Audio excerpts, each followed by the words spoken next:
blood sports. That is the internet phenomenon that's sweeping the nation, and it's essentially just an informal debate where we talk about pressing ideas, and a lot of times it gets vicious. But that's why we're here, to keep the conversation going, to moderate. And let me introduce first time on the channel is Mr. Jared Howe. Hi. Now, hello, sir. Hello. Yeah, so if you don't know Jared, he's been around the Austro-libertarian sphere for a while, and now he's sort of gotten into alt-right around the same time that I did. And also white nationalism. So he was the co-host of the Live from Seg podcast, in which he and Christopher Cantwell talked about current events straight from a jail cell. Of course, he wasn't in jail. He was on the outside, but that was a good show. And now he's got his own podcast, so to speak. So I've linked to his stuff and his website below. Check it out. So thanks, Jared. And how are you today? I'm good, man. It's good. Well, thanks for having me. It's good to be with you. Absolutely. Now, while we're waiting for people to file in, you recently, you're not unfamiliar with the debate scene. And in fact, this past weekend, you had a debate with Matt Heimbach. And now you probably thought you were going to be the moderator here, but this is actually an intervention, Jared, because I understand that you're a bicycle, I'm sorry, a car supremacist.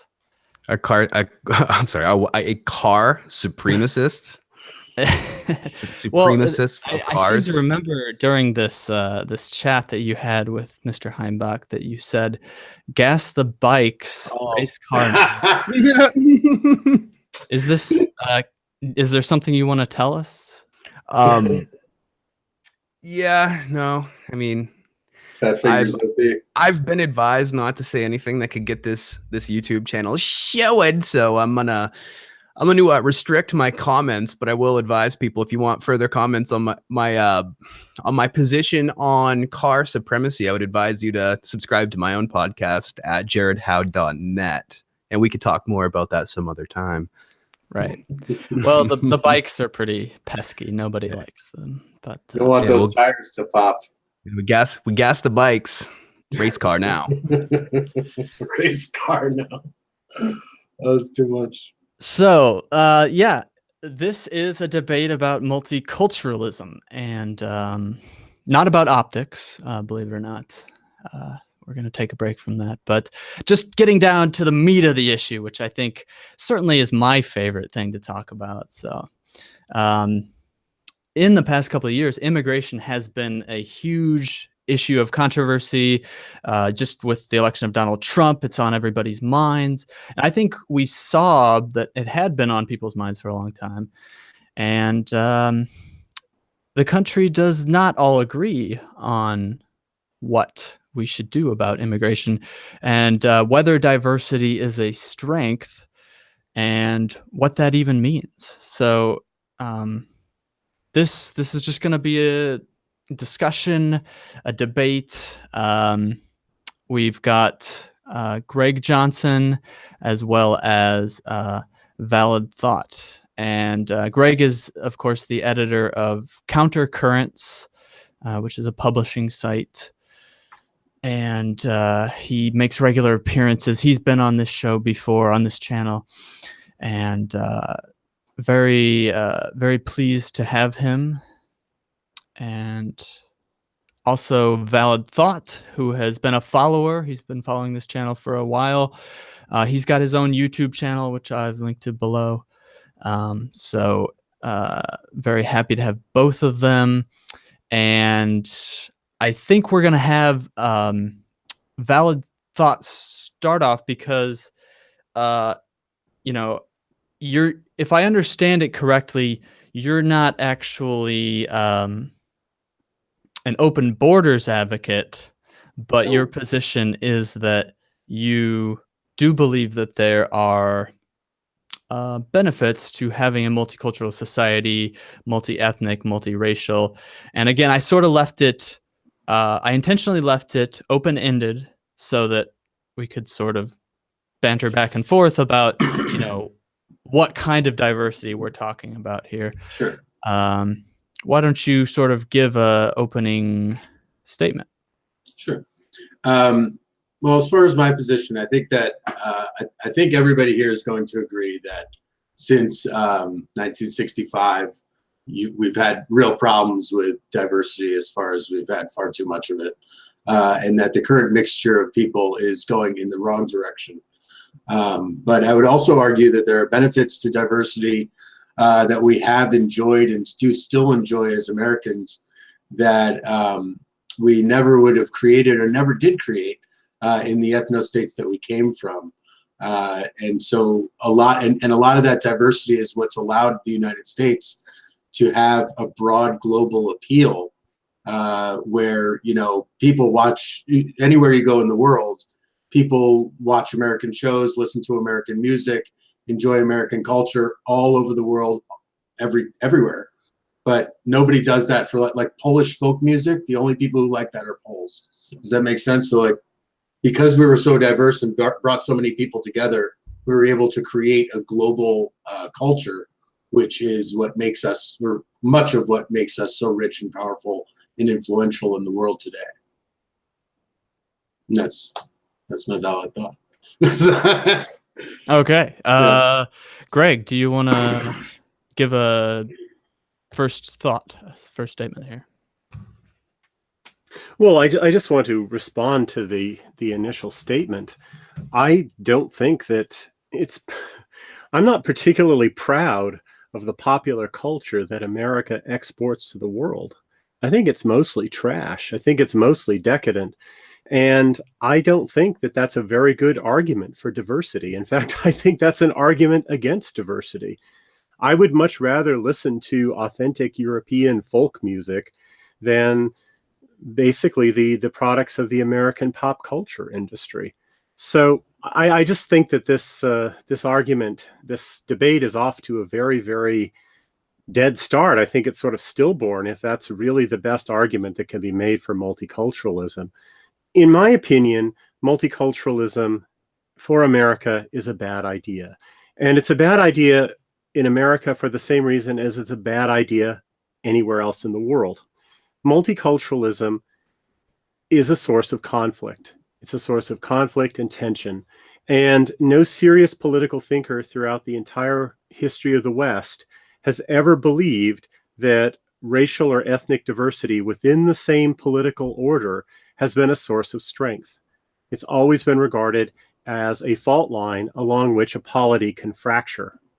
And to the extent that any kind of diversity was ever allowed, it was always allowed under the condition that either one group would be entirely subordinate to another group, or new groups would be assimilated and lose their distinct identities, and therefore diversity would come to an end.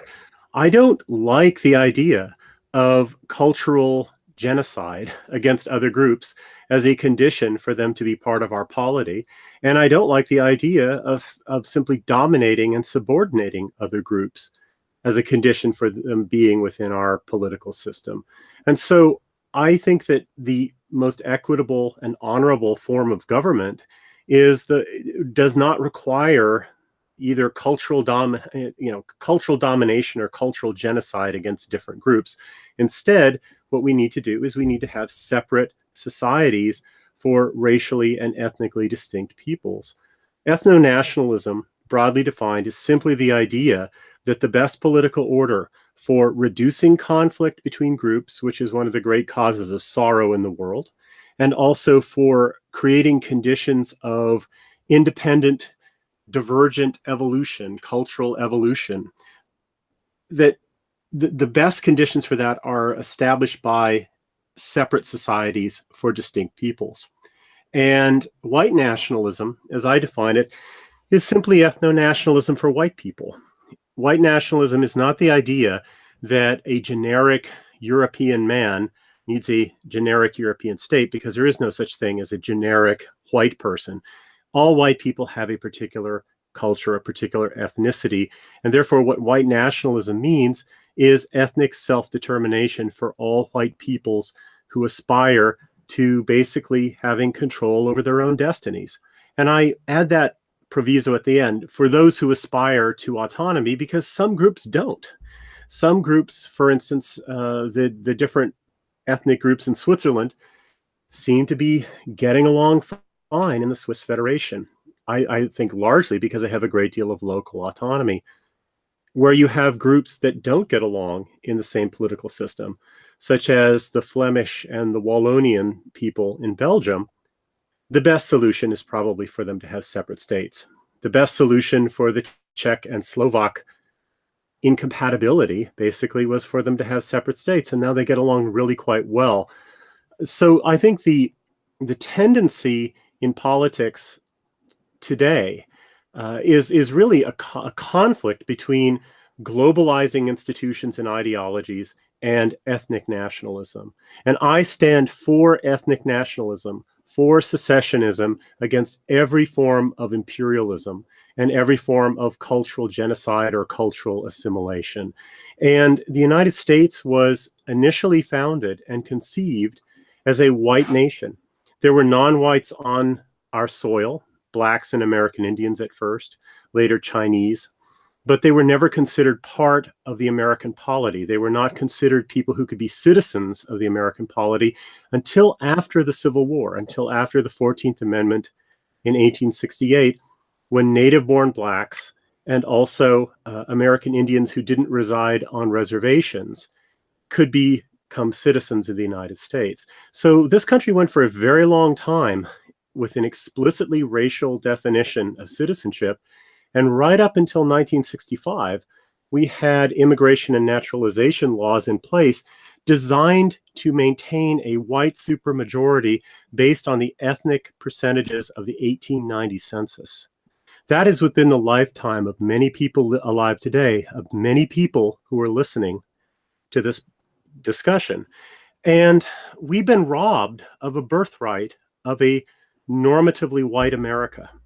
And I say normatively white as opposed to just simply homogeneously white, because obviously there have been non-whites on our soil ever since the beginning, but the country was conceived of as a culturally, normatively European society.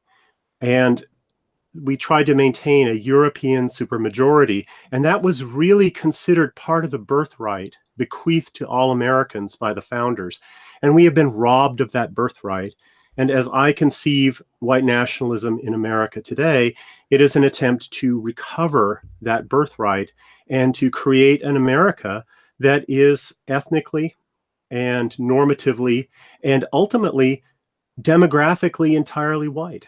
And the way that that can happen is by repatriating non-white immigrant groups. I would say all post-1965 immigration could be reversed over time, and hiving off certain territories for other groups that exist here. So, for instance, returning to the reservation system for American Indians, giving them maximal autonomy, creating maybe a black state called Wakanda somewhere on this continent, things like that. That's how I envision white nationalism coming to completion in the United States.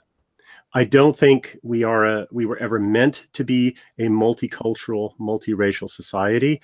I think that race and ethnic differences have always been a source of conflict and weakness in America.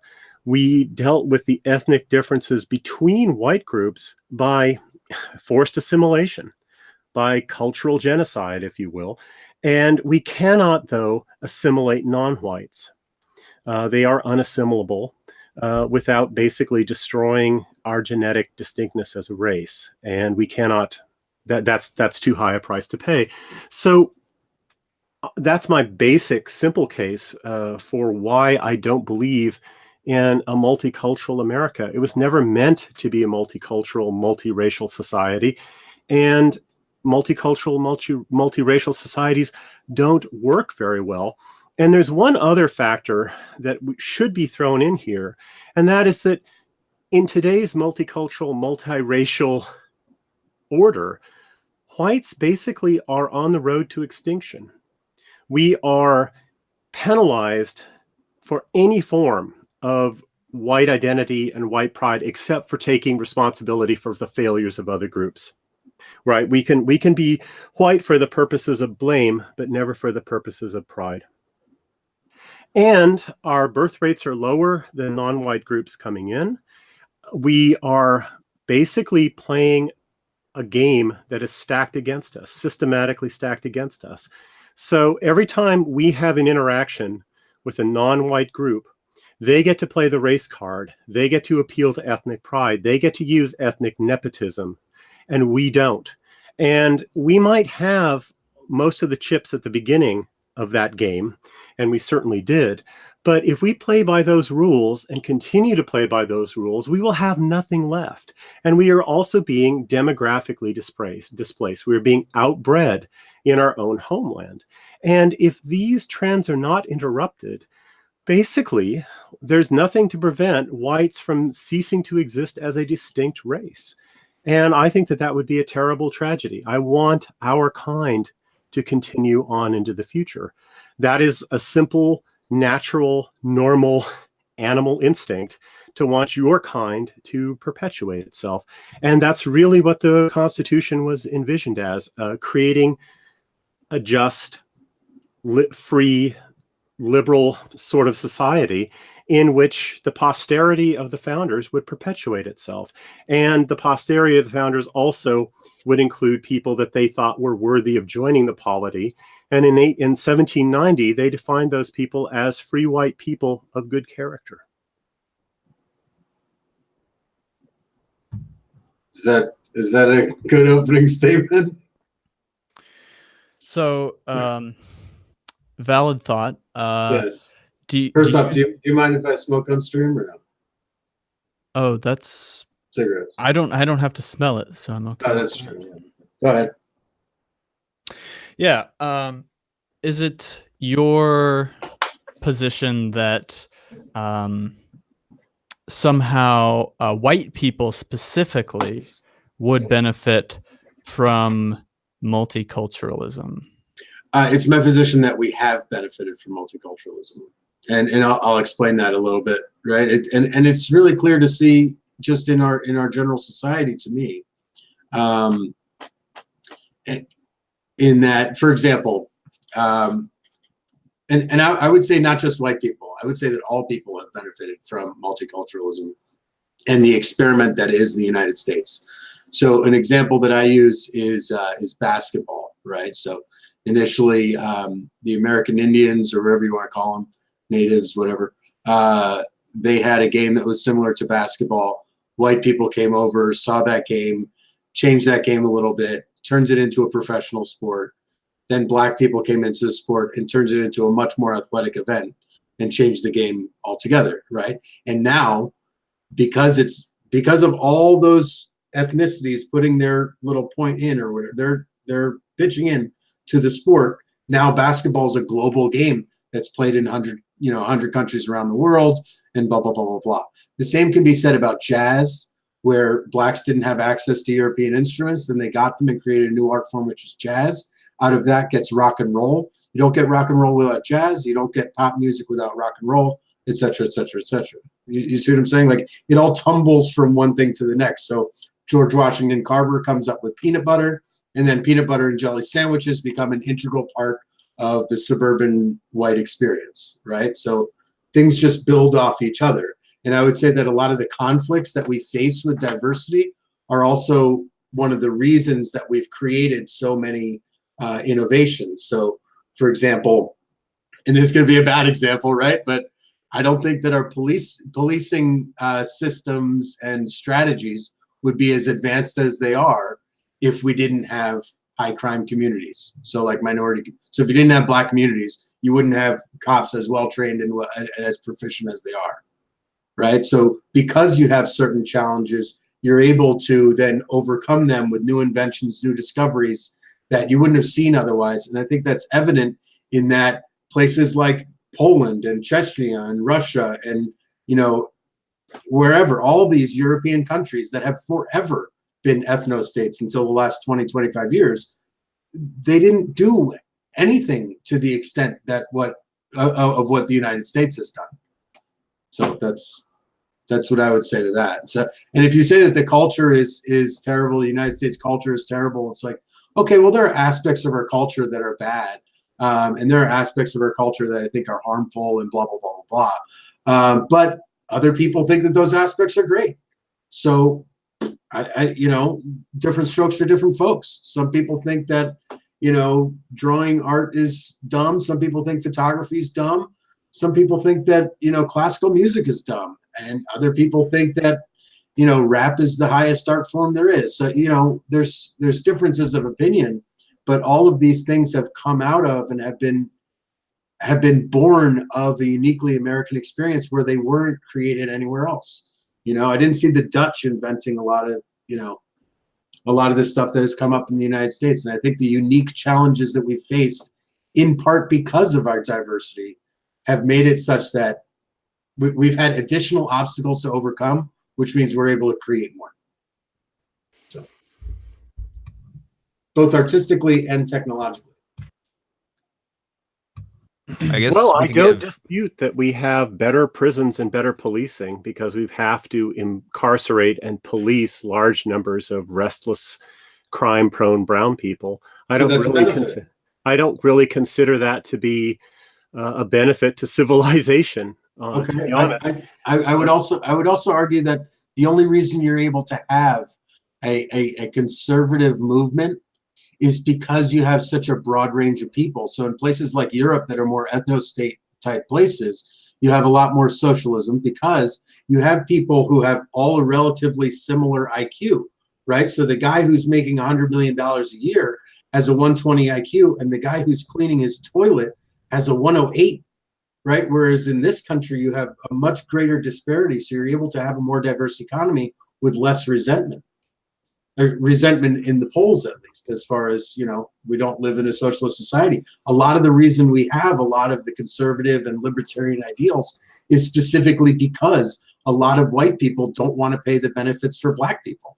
But if those black people weren't there, a lot of those white people would vote for more benefits for themselves, as is shown in Europe and Russia and everywhere else that's been a white ethno-state forever.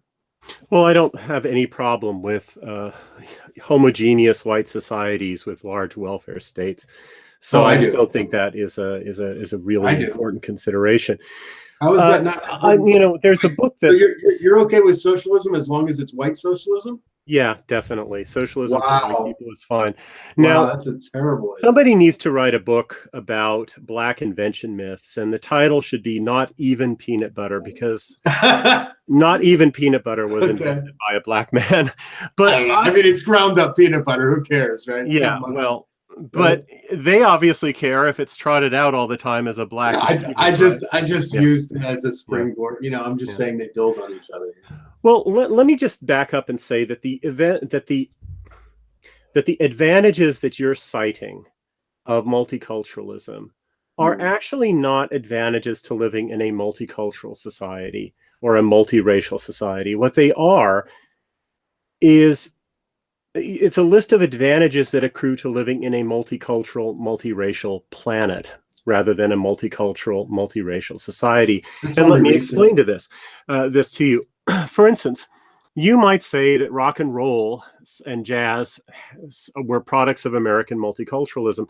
However, I know people who live in Norway and Sweden who enjoy rock and roll and jazz, and they are not enjoying them because they have a large population of blacks. They didn't come up with it. Yeah. The point is that you can enjoy the products of other cultures without having to live with those people.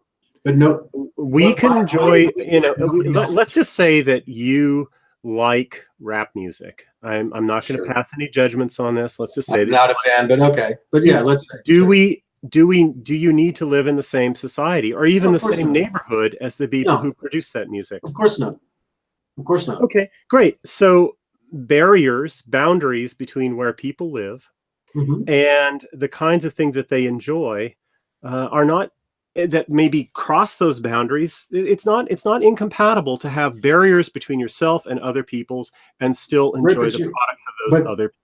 But you're pretending that these things just exist in a static environment. These things were created because of the mixture of peoples. It's not like just jazz existed and we're like, oh, we found it.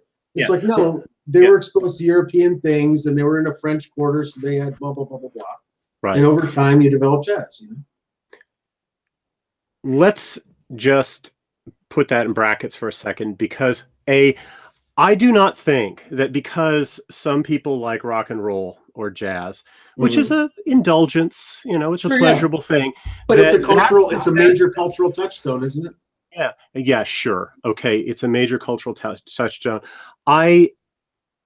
I'm going to write a whole revisionist history of rock and jazz someday, because I'm very, very tired of the Afro-American centered narrative for creating rock and roll and jazz. I think a lot of it's false. But let's just set that aside. Let's just pretend that it's real.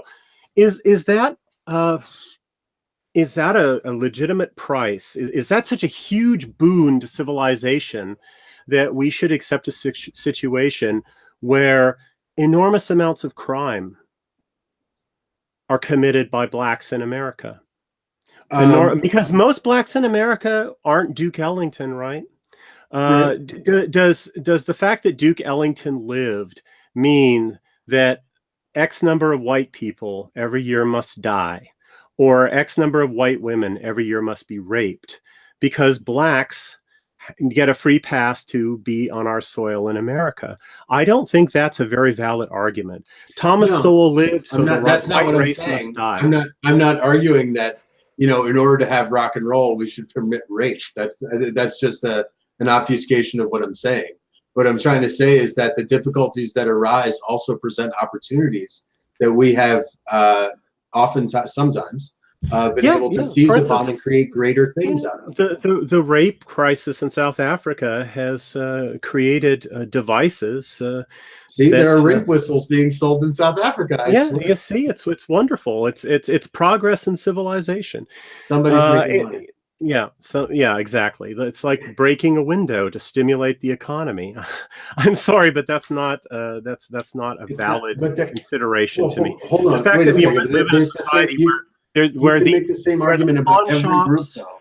Hey, look. Hey, valid thought. You're interrupting a lot. Just let him finish. I mean, the fact that we might live in a society where private security companies and pawnbrokers are doing great business does not mean that we're living in a just and orderly and desirable society. So I just don't think that cleaning up the problems created by non-whites in America and having to overcome those obstacles is a good argument for having those people around.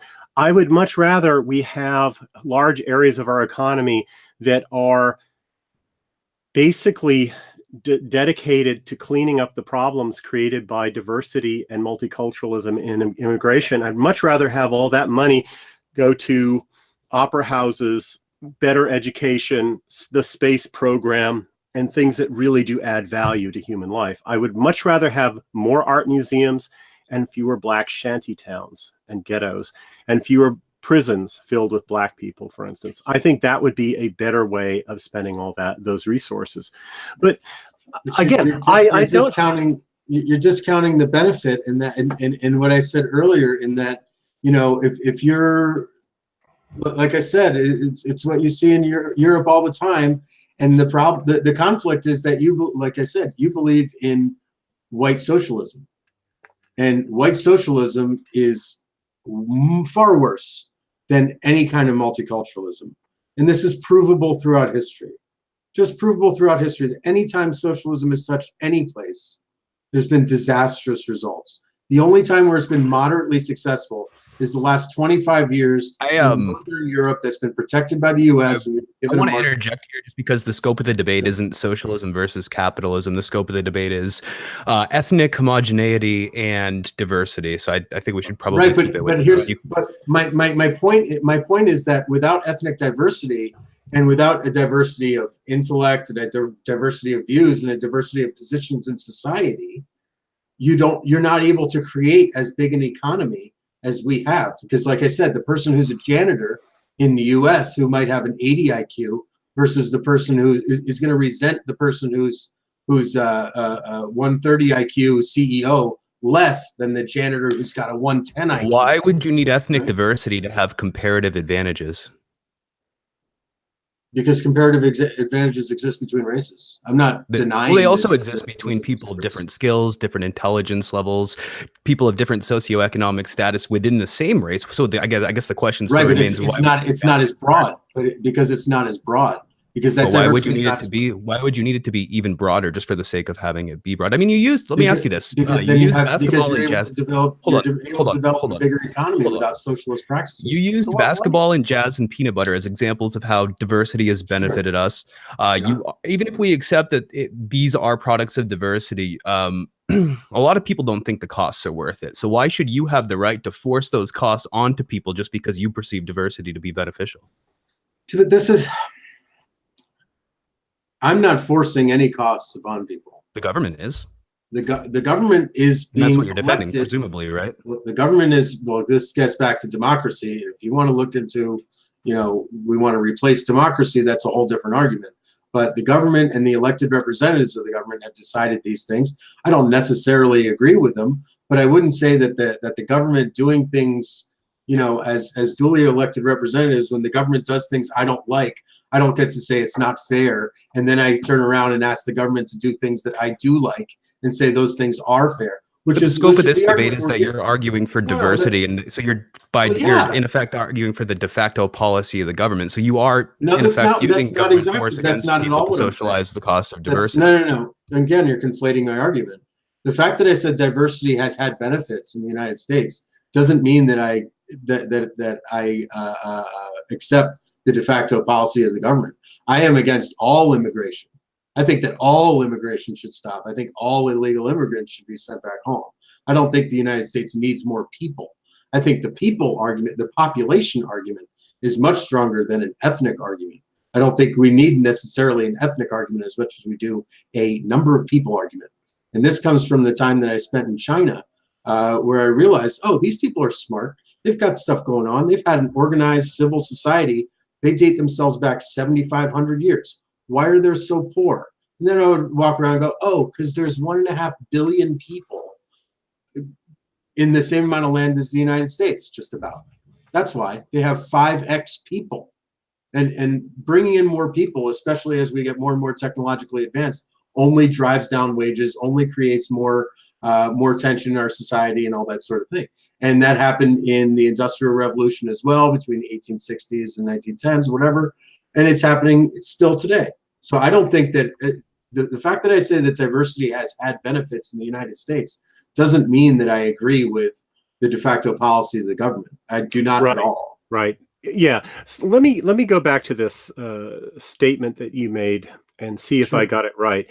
You think that the greater equality between people in, say, Poland, is a driving force for socialism, whereas the greater inequality between the 85 IQ or less black janitor and the 125 IQ white CEO in America is somehow more conducive to capitalism. Is that correct? Correct, yes. Well, how is it then that the party of socialism in America, namely the Democratic Party, is mobilizing the vast majority of non-white voters and signing up illegal non-whites as well in order to create a coalition to get Gibbs? Because they're looking for the same system that you are, which is socialism. You just want white socialism. They want socialism. You want white socialism. I don't see where there's much of a difference on economic policy between your outlook and the Democratic Party, other than the racial bias that you have. Well, the difference, the great difference is this: in a Scandinavian welfare state, which again would not exist without the protection and the gifts from the United States. Hold on, let him That's not necessarily true. If you look at social democracy in Sweden, it goes back 100 years. The in a Scandinavian welfare state, you basically have people who are not only about the same IQ and intelligence, but they also have the same sense of social responsibility and so forth. And so the welfare state functions as a safety net for them. And it is not simply a vast redistribution mechanism by which the products of one distinct group of people, which in America is white productive people, are siphoned off to the benefit of non-productive non-white people. The reason why we have so little socialism in America it's not true. is that whites are mobilized against welfare state programs because they see that this is basically a racial redistribution racket. But what you're saying is not true. It's just not true. No, because you're delineating on racial lines. I could just as well delineate on gender lines and say that Scandinavia advocates for a system where white men, their money is taken by white women who want to go have a kid, and they get 18 months of 80% of their pay. So why doesn't that argument hold up? It does. It's just you're delineating on racial lines. Here's the thing. Most people, somebody else can do it on gender. Every baby has a father, okay? And most fathers in Scandinavia want their wives to be able to stay home for a few months with the baby. So it's really not I'm not a father. Redistribution racket between between the sexes. Okay. Of course it is. Of course it is. Wait a second. Of course it is. Of course it's a redistribution racket between the sexes, because if you're a person in Scandinavia who doesn't have a family, who's gay, for example, who doesn't want to have kids, who has no interest in it, maybe who's infertile, then you're absolutely having your money siphoned to pay for somebody else's wife to sit at home. Of course you are. And then you're going to pay childcare, and then you're going to pay health care for all these other people that you had no contribution of, you have no care for, you have nothing about. And of course you're forced into it. Just as, if you live in New York City right now, you're forced into it by the large population of minorities who want their gifts. In the same way, the women want their gifts in Scandinavia.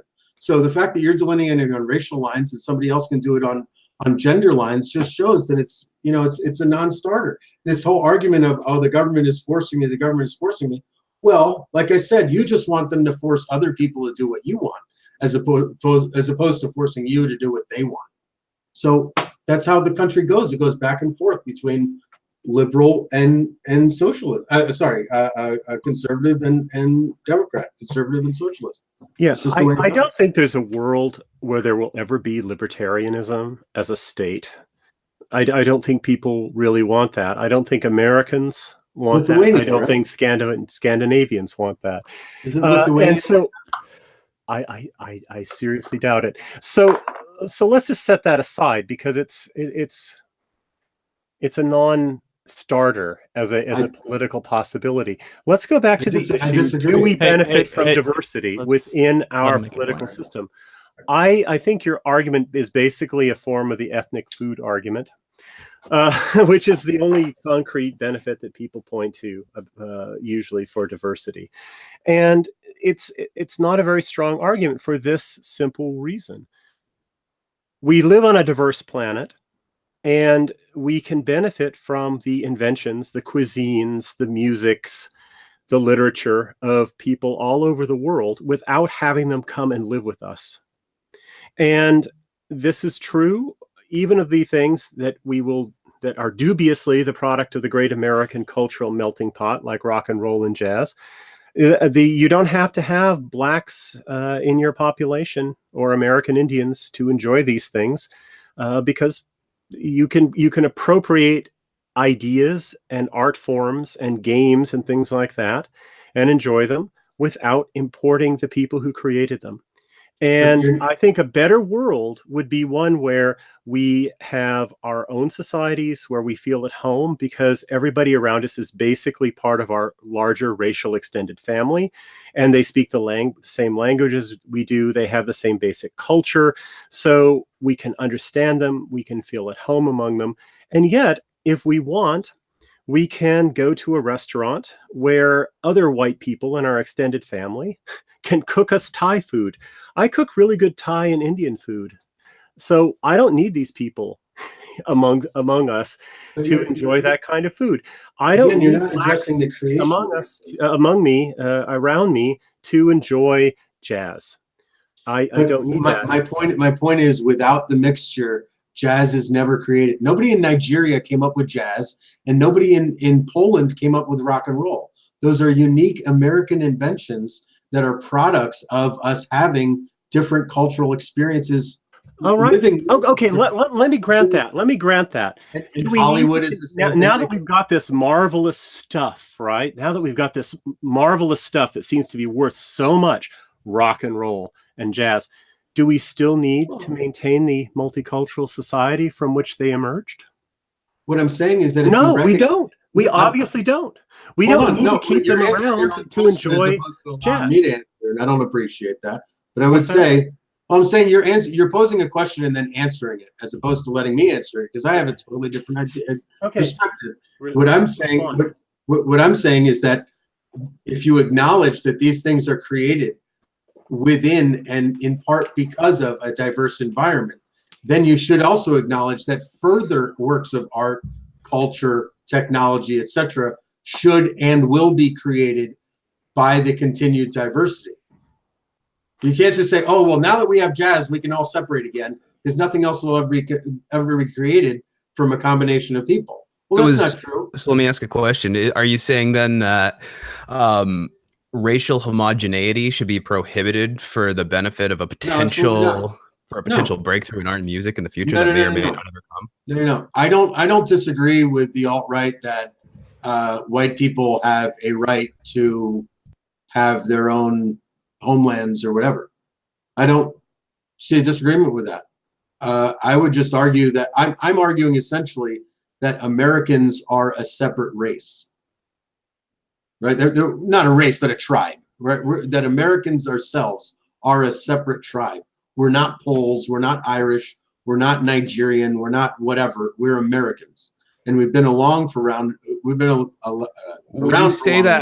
you say that white Americans identify as being part of the same nation as mestizo Californians? Yeah, I would say they all say they're American. I mean, if you're La Raza and you're like Mexican first, sure. Because I'm a white Mainer. I'm a white Mainer, and I don't identify as being part of the same nation as mestizos. But you are. I mean, there's a reality. I don't think I can say I don't identify with my neighbor.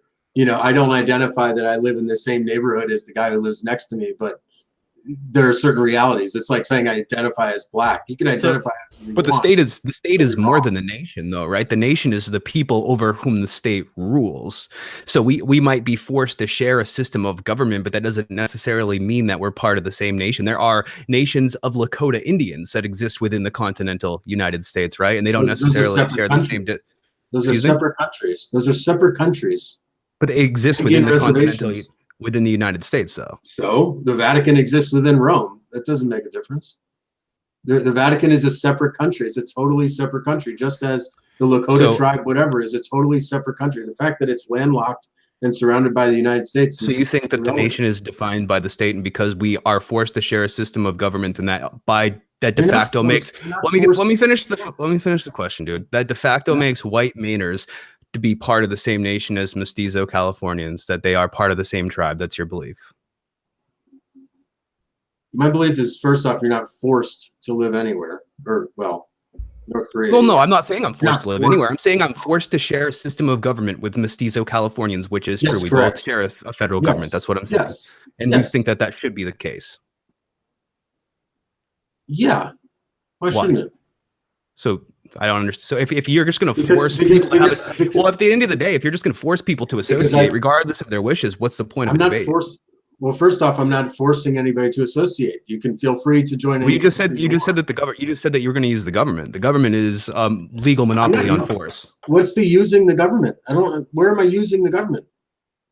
I asked if Mainers and Californians should be forced to share a system of government, and you said yes. No, I said nobody's forced to do anything. Yes, they are. If I don't want to pay taxes to subsidize the birth rates of mestizos in California, I'll go to jail. So if I don't want my property taken from me, I can leave the country. If I don't want to be forced to don't want to be Well, forced yeah. to import Somalis. I can go to Somalia. Fuck you, buddy. I know I'm supposed to be moderate here, but that's just a ridiculous assertion. Yeah, no, what you're forced to do is you're forced to adhere to the rules that the democratic system, that the people in the country, the citizens of the country, vote upon and determine are the rules. And that's So what we're debating right now is you- those rules, right? And so what you're saying is that you want to force people to associate regardless of their wishes. No, I'm saying if people don't want to associate, they can always leave. Yeah, they can Jared, associate with whomever they want. he did say earlier that he was okay with whites having a homeland somewhere, but that I think this is what his position is that he thinks it is better if a country is diverse. You know, that would be his vote. So I'm saying there are benefits to it. There are benefits to it that are often overlooked. And I think that the evidence that it's better is that the United States in the past 200 years has been a lot more successful than Europe in the past 200 years. Whereas Europe, save the last 25 years or so, Europe has been completely ethno-states for their entire history pretty much. And the United States has been multi-ethnic pretty much for our entire history as well. Not in citizenship, but the people living on. That gets to a good question, and I want to ask Greg this question, which is that the United States could be considered a melting pot of Europe, and a lot of people don't know that the Israel Zangwill quote. He didn't just say melting pot; he said melting pot of Europeans, and so, Greg, do you think that the idea of America was a melting pot of white people, and that if it worked for this group of white people, why couldn't it work for a different kind of mixture that included other races? Well, we know what happens when you mix whites with non-whites. There are very few crossings that are advantageous in the sense of creating better people. Generally, they look, well, I would say in all cases, mixing whites with non-whites gives you people who are less attractive physically. It almost always gives you people who are less intelligent. But beyond that, why should we want to focus on a few dimensions like intelligence or attractiveness or IQ or whatever, when you make those crossings, you lose the whole unique racial group. We lose our racial distinctness on all dimensions. And yeah, maybe Hapas might be slightly less smart or slightly more smart than whites on average, but we've lost our race by mixing with Asians. And I just don't think that that's a good deal. And if we believe that diversity is a good thing, then we should be opposed to miscegenation. Now, I do believe, though, that yes, America was a melting pot of European groups, but even that was enormously costly. When America was first founded, it was overwhelmingly Protestant and overwhelmingly Northern European.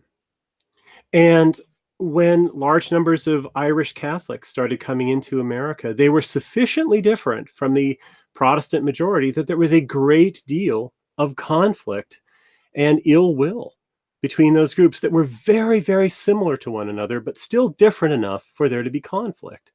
And both groups lost something in order to surmount the conflicts that existed when Irish immigration started. Then we had other groups that were even more distant culturally and genetically from the primarily Northern European founding stock. We started getting Italian Catholic immigration. We started getting Polish Catholic immigration. We started getting Orthodox people from all over Europe. And with each wave of immigration, the greater the differences between those people coming in and the people already there, the more conflict there was. And so the melting pot, think of a blast furnace, right? Where you're taking pieces of metal that are diverse in their composition and shape and throwing them in and under enormous heat, melting them down into something homogeneous. That is not a happy image. That is not a pleasant process. The within the 19th century, there was enormous conflict, bloodshed. Cities were ruined, right? Neighborhoods were ruined. There was a great cost to bringing in even different European groups to America. And honestly, one can say this: the founders would have been better off if they had explicitly limited immigration to people from the British Isles, because there wouldn't have been those conflicts that existed when Irish and Italians and other European groups, all of them fine people who are now part of our polity.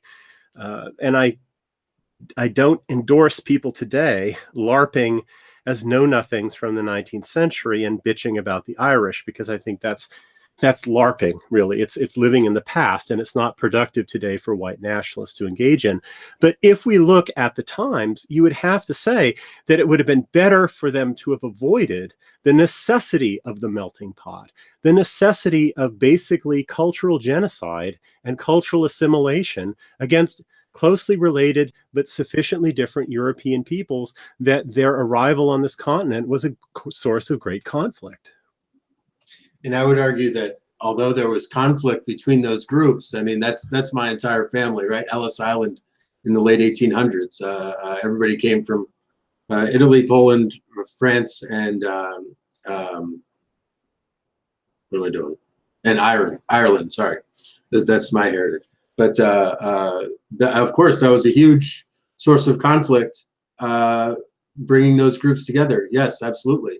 But once again, through that conflict, through those difficulties, through that burning fire underneath the melting pot that made everybody an American, something greater was formed. That homogeneous thing that was left at the bottom of the melting pot was greater than the sum of its parts, was greater than any individual piece added by any individual country or any individual European state. How do we know this?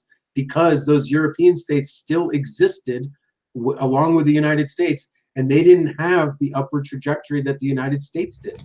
They simply didn't do those things. And quite frankly, if you only took people from the British Isles back in the 80s or whatever, and started only with that, you'd only have 10 million people in America. And maybe we could be living in, this utopian Garden of Eden socialist society with 10 million people on this ridiculously huge swath of land.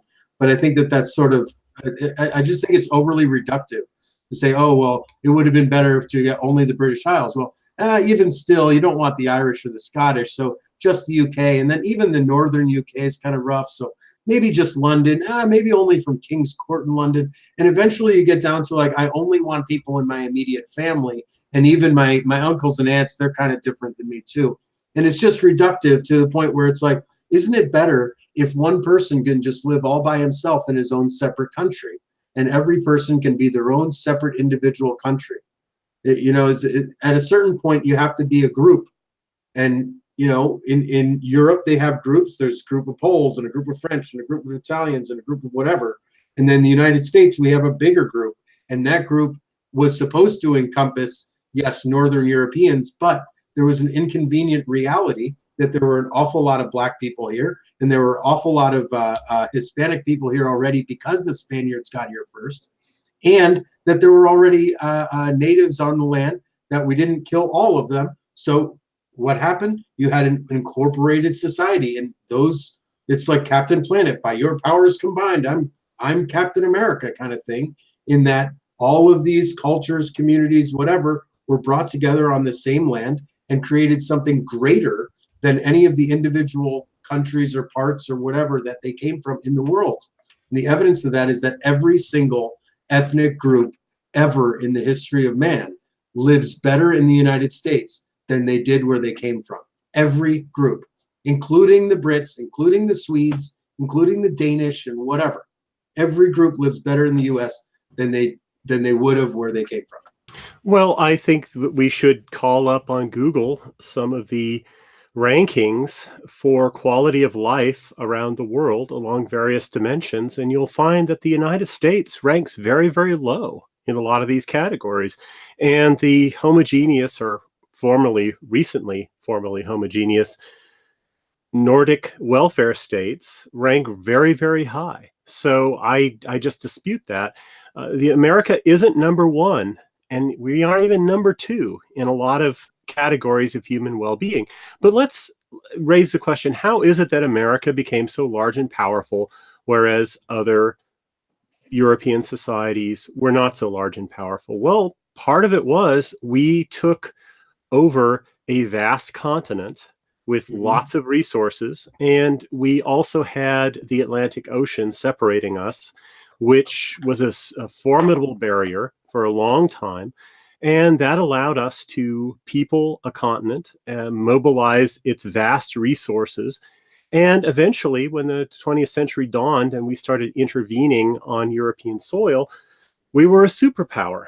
I don't think that we would have been any less of a superpower if we had limited immigration to simply the British Isles, for this reason, that one of the main factors for bringing in European immigrants, and then also black slaves, also mestizos, also coolie labor from China, was the desire to drive down the wages of white workers.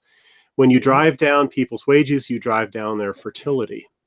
That's and right. Therefore, the importation of immigrants to fill the continent was not necessary, because if we simply had closed the doors, or if we had a more selective immigration policy and only imported people who are already pretty much the same as the people who are here, namely people from the British Isles, we would have still been able to people the continent, because labor would be more expensive. Labor would have a greater share, therefore, of GDP. And this being the age, before the age of birth control and abortion, that would have provided, that would have led to larger families. And so I think we would have peopled the continent anyway. And we would have had a more homogeneous and harmonious society. We wouldn't have consumed a great deal of resources fighting. Look at the draft riots in New York during the Civil War. That was very much an ethnic conflict within New York, and it was a devastating ethnic conflict. So I do think that America had great advantages that led it to become a superpower, a greater power than the empires on the continent, and that wasn't necessarily, though, connected with its diversity. In fact, it could have been impeded by its diversity. Imagine if the United States had not had the catastrophic Civil War, which could only have happened because of Negro slavery. Imagine if we hadn't lost all of those men and consumed all of those resources, and in a 5-year or 4-year orgy of destruction. How much further ahead would we have been if we didn't have that conflict? I agree.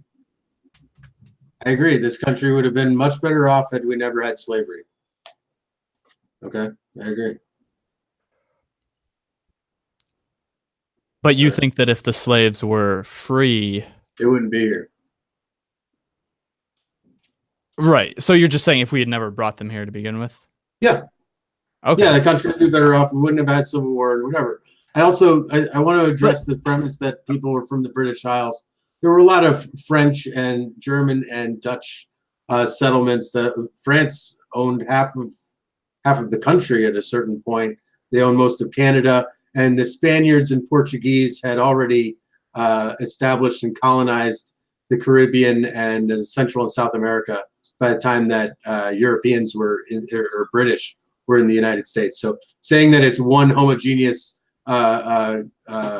European group seems wrong, because certainly the Dutch and the Germans and the French and the Portuguese and Spaniards were already here when the British were here. So Well, I the just think Portuguese and that's- Spaniards weren't part of the American founding stock. The people who founded the United States were overwhelmingly from the British Isles. There were Germans. Yeah, there were some Germans. There were a small number of Swedes. There was a greater number of Dutch. And that was basically it. There were a few people from Ireland. One of the signatories of the Declaration of Independence was born in Ireland, but it was overwhelmingly Anglo and Protestant. And even the Dutch and the Swedes and the Germans here were Protestant. So it was something like 99% Protestant at the founding.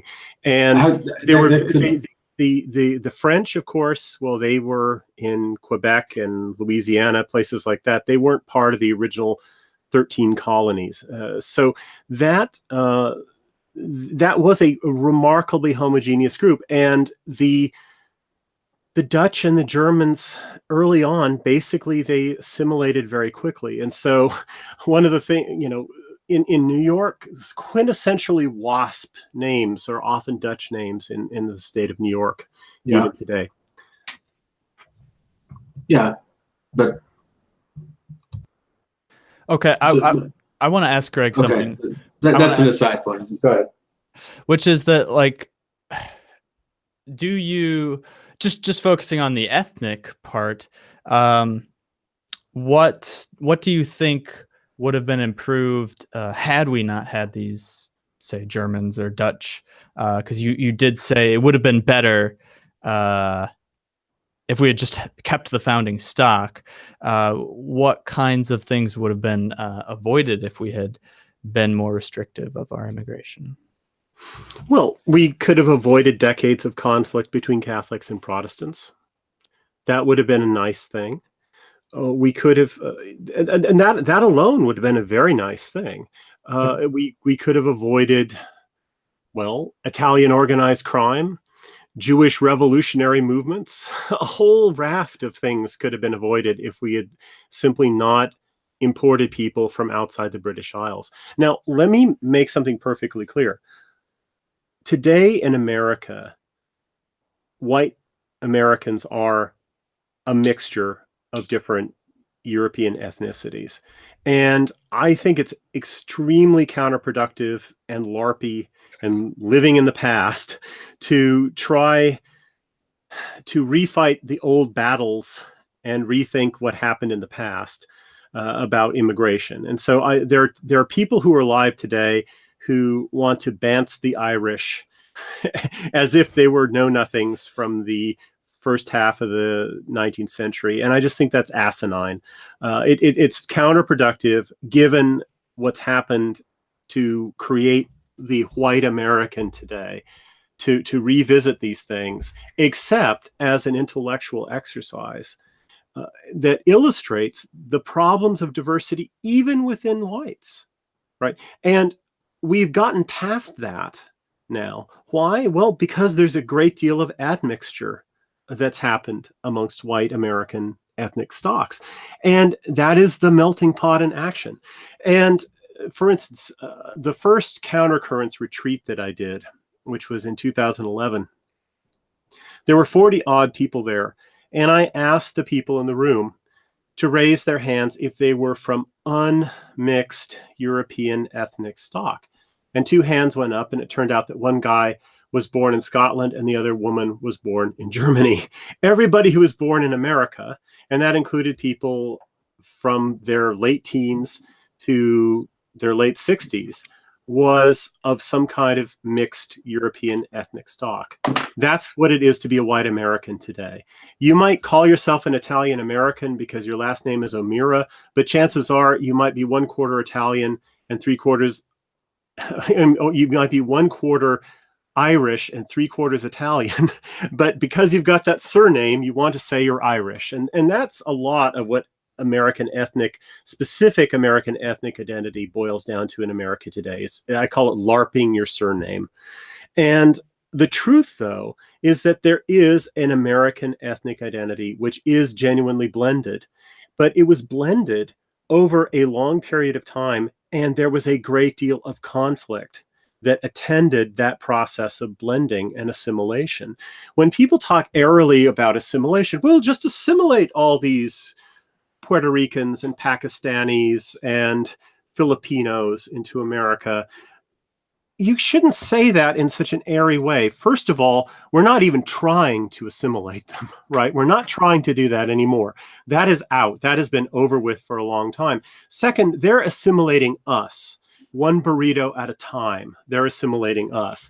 And beyond that, assimilation is a violent process of essentially erasing people's original cultural identities and forcing them to become something new.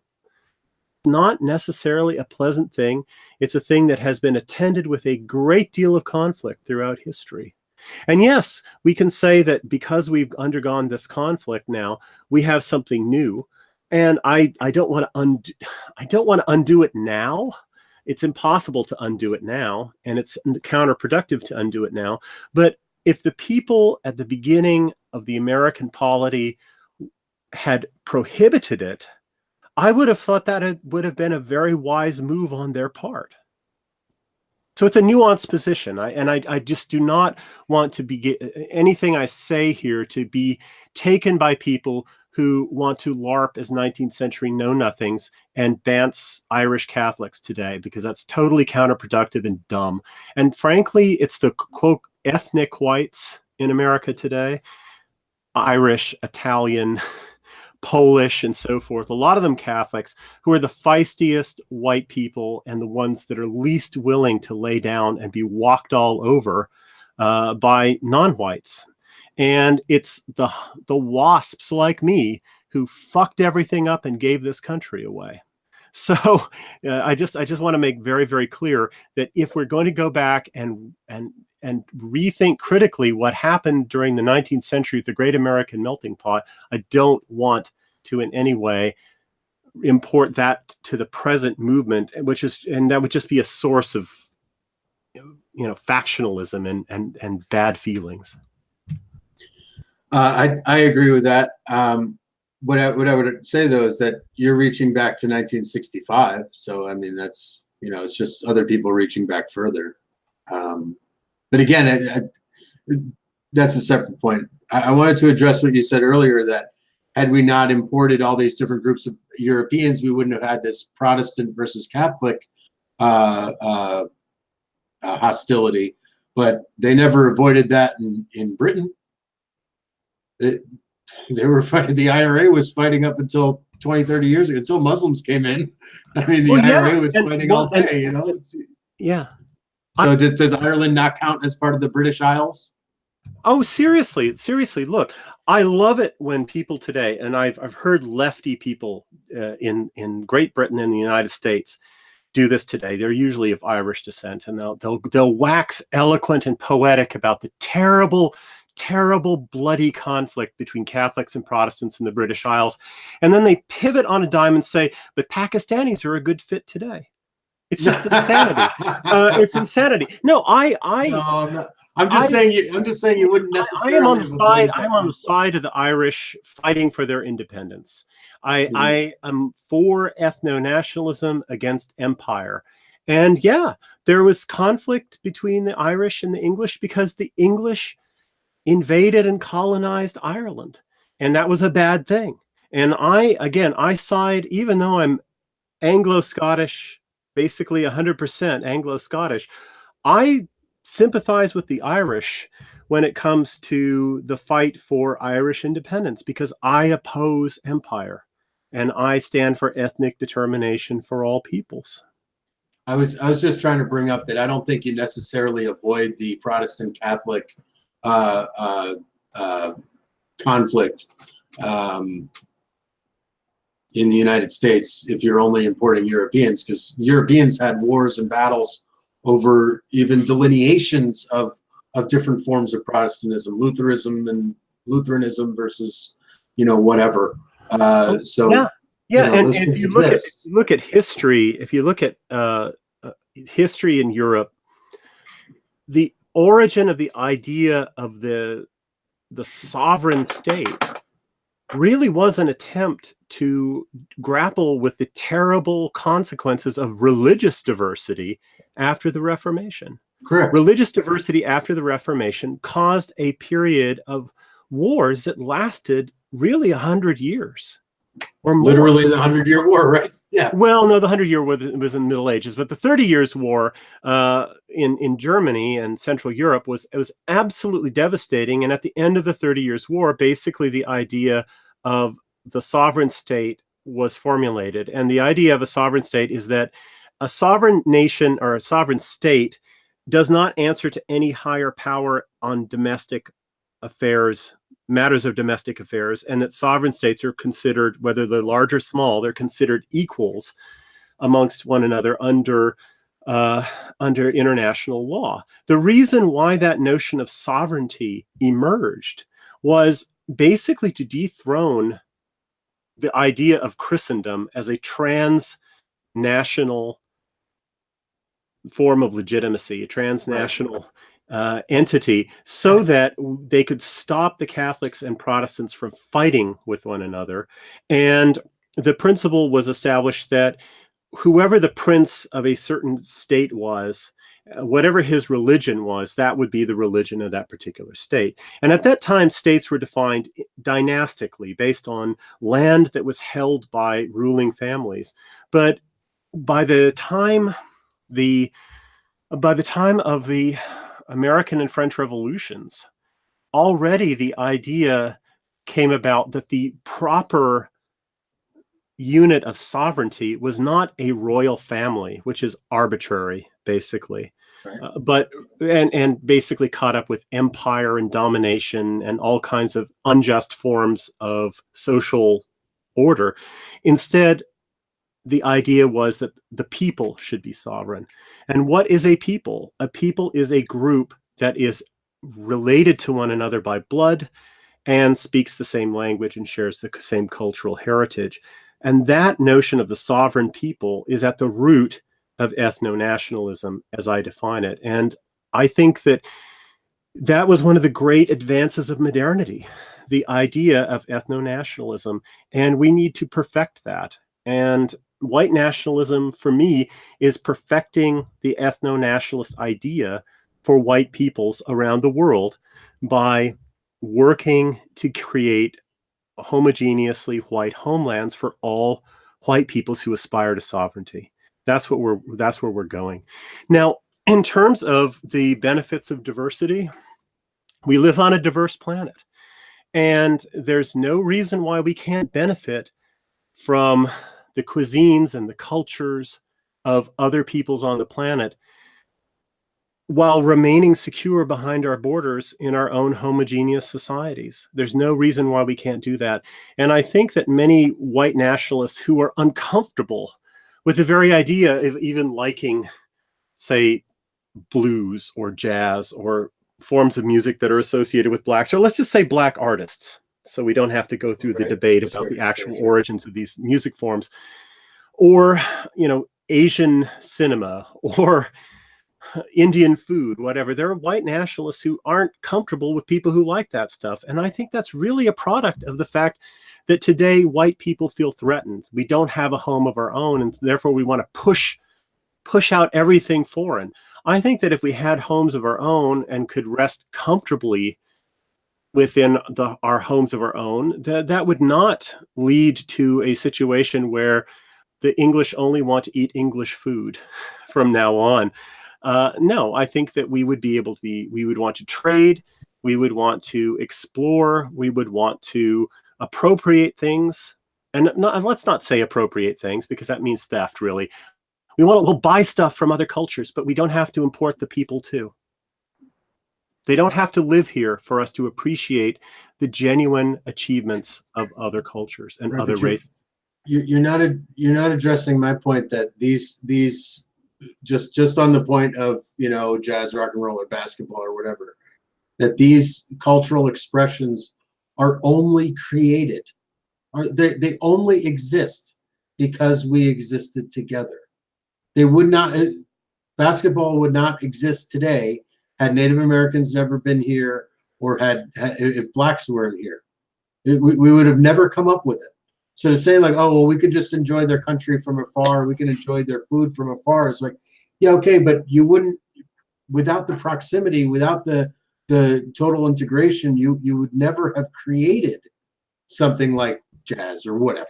Right. Well, looking at the costs and looking at the costs and the benefits of diversity in a very broad way, I am fully willing to bite that bullet. I am fully willing to declare that I stand for a terrifying basketball-free dystopia. Well, here's you're right. Here's the greater point. Here's the greater point, right?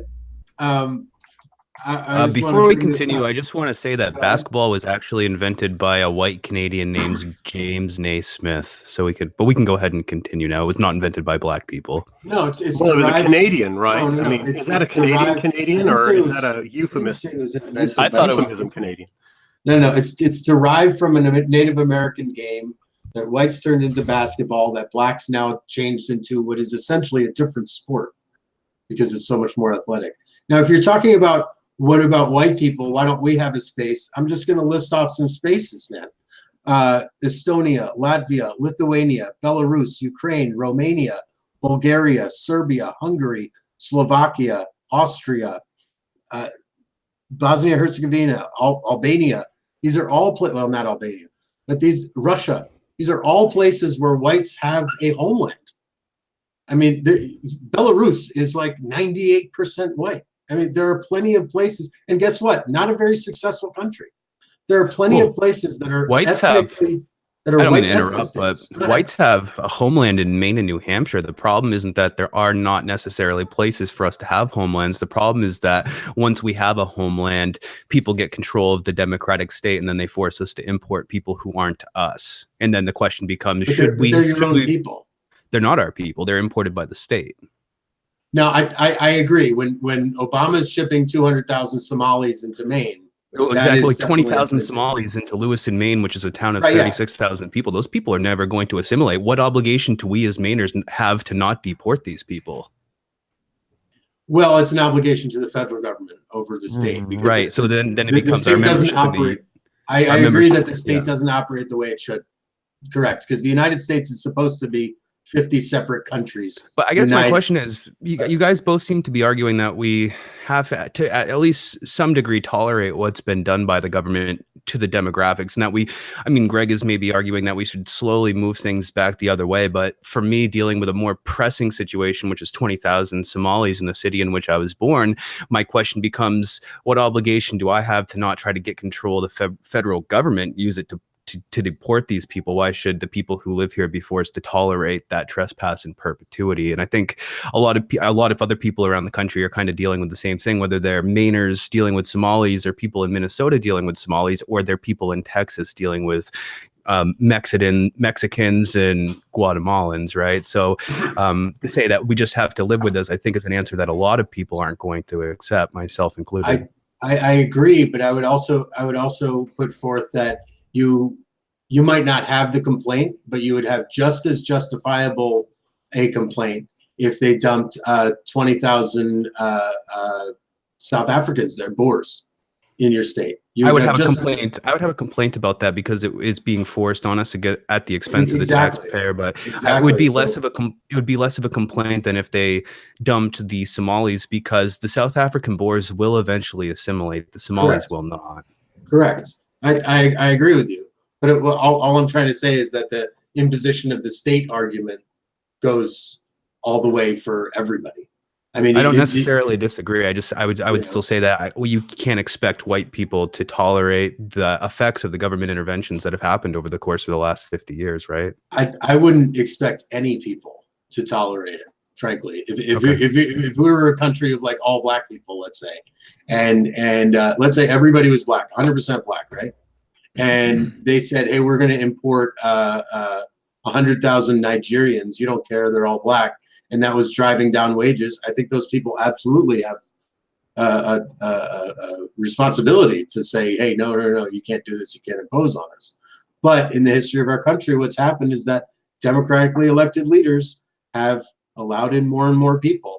And so that you can look at that as government force, but if they're democratically elected. My question was, okay, if that's the case, then why not use the democratically elected apparatus to deport them too? And that's my question. I agree. If you're okay with that, then I don't know if there's much breathing room in between our positions, because it seems like we're all in favor of, we're not against having these people removed. Yeah. As long as the government's doing it, and as long as it's totally legit and legal, then there's no reason not to deport these people and have a white nation, right? Well, but that wouldn't make it a white nation. You'd still have all the blacks here. You'd still have tens of millions of Hispanics here. You'd still have all the natives. You'd have a lot of Asians, millions of Asians. Would you be against Greg's idea of letting them have their own system of government and their own nation, where they're not forced to share territorial decision making between? No, but I think that almost, other than what you're talking about, which I think what Obama did was reprehensible. But I think what we were talking about earlier, as far as people self-segregating, I think that almost happens naturally, in that there are certain places where people decide to be diverse, so decide to accept that, and then there are other places, Maine, Idaho, where it's like 98% white, because people have gone to those areas and they want to live that way, and It's not necessarily because they're driven by racial whatever. Maybe subconsciously they are, but it happens naturally, and people can segregate that way. And if there are people in the United States who say, oh, we want to all live white together, they can move to a place and do that. And through social means, you don't even have to have legal means, you can exclude other people by shaming, through the way that you can deal with real estate. They do it in Utah, we were discussing earlier. They do it in Utah. If you're moving into Utah, I used to be in real estate, so I know a bit about it. If you're moving to Utah and you want to buy a 4-bedroom house, it's probably going to cost you about $600,000. If you say that you're a Mormon and you're giving to the local Mormon church, you're paying your tithe, it's going to be about $225.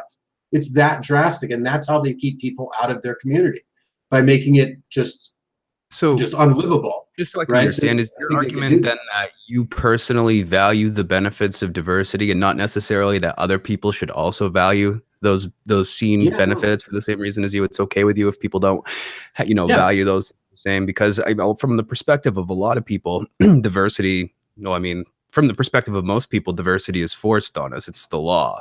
We can't exclude or discriminate on the basis of race, right? And we get to the point where, if we capture you agreed, if we get control of the democratic state or whatever, then maybe we could undo some of this stuff, or maybe not even legal means. It could also be social means like ostracism, right? But I think the problem comes in that we still have to deal with this stuff in the present, instead of saying, okay, well, the state imported all of these people, so they're your people now, they're your responsibility now, and you can't have your own self-determination until you figure out something for them. I don't think that it should be our responsibility to take care of the people that were imported by the state in order for us to have our own homelands. You know what I'm saying? I do agree, and that's where I got back to, when Obama started putting in Somalis into regions that they would be losing by 20,000 votes, and so they dump in 40,000 Somalians. Right. I mean, obviously that's like ridiculous, and that shouldn't be tolerated. But beyond just the election, we have to deal with that in perpetuity, right? It's been 15. I mean, that started happening under George W. Bush. It wasn't even just Obama. Well, it happened previously to that too.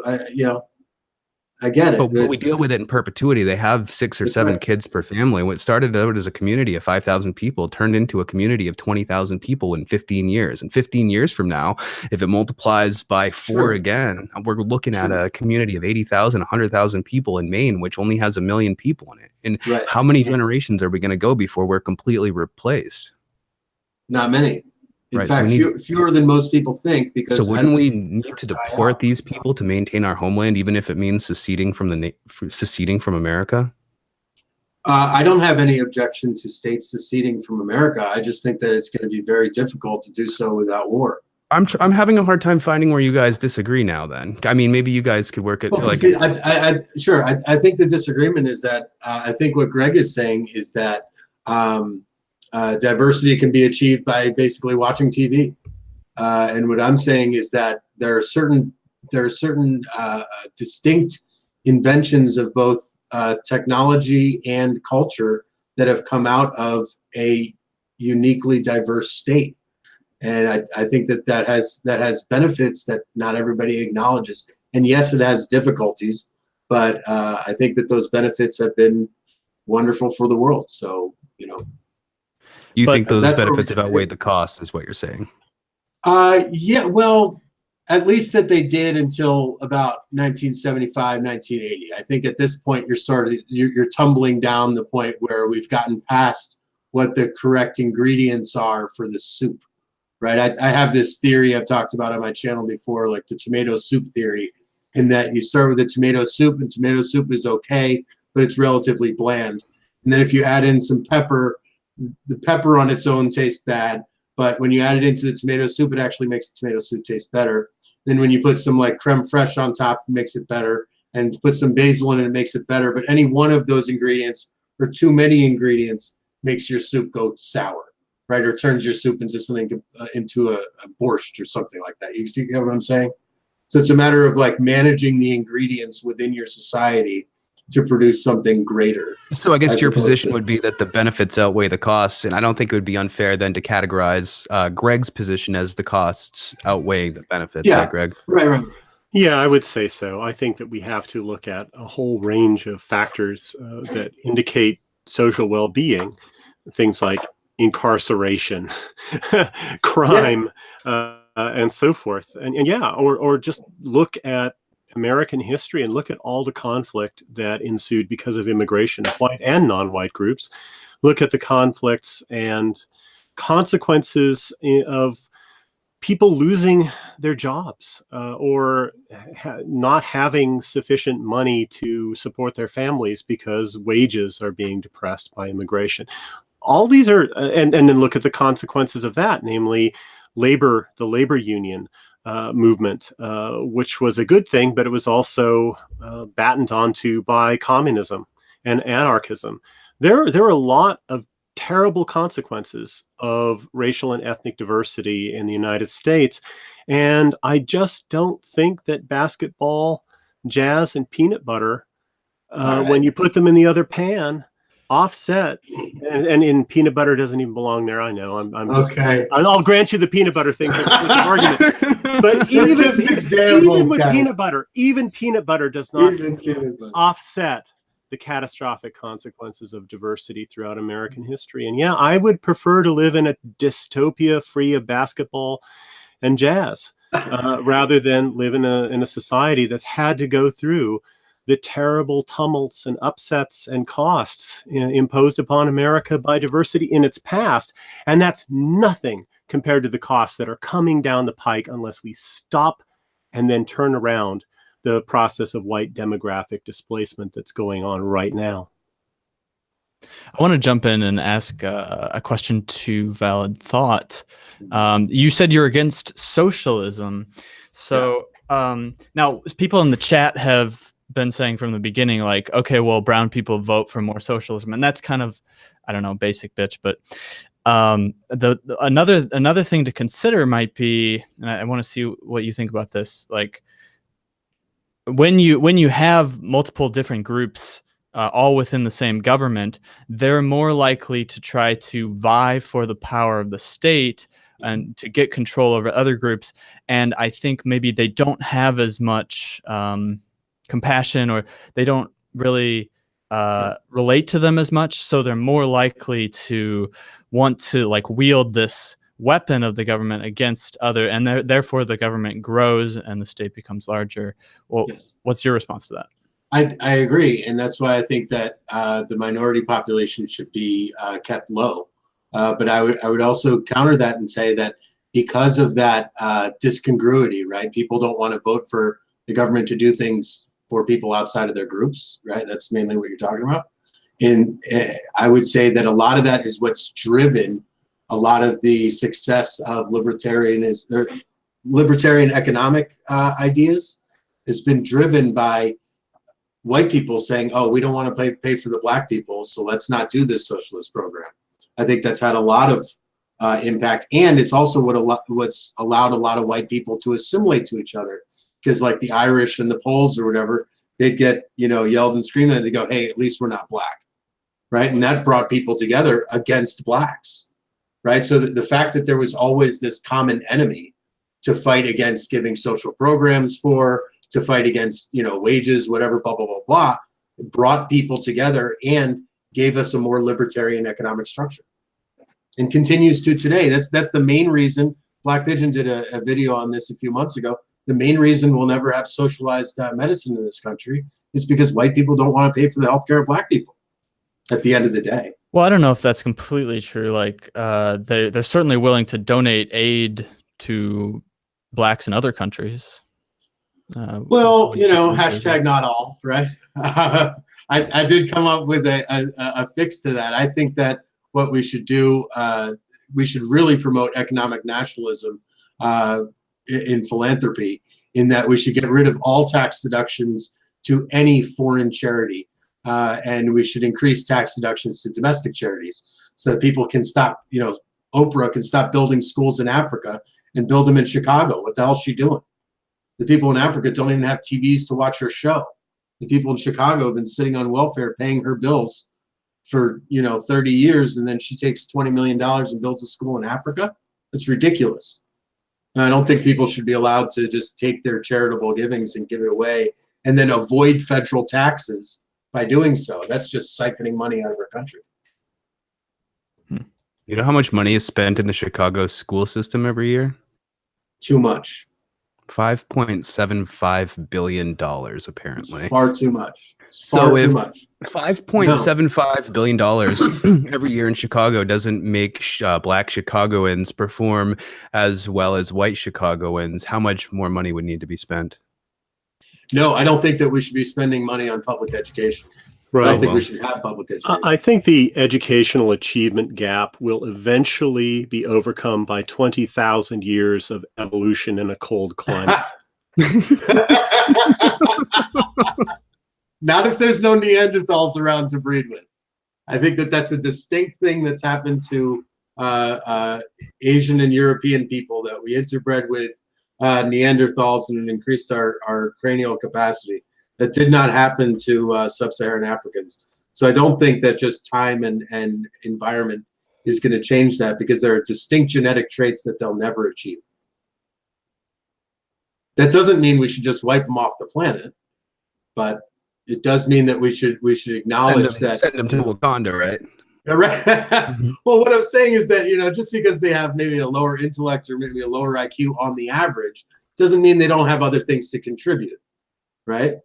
They're really good at basketball. I mean, you know, there's other things to contribute. If it's between like having a homeland for white people, if it's between having a homeland for white people and having basketball and jazz, I would choose the homeland.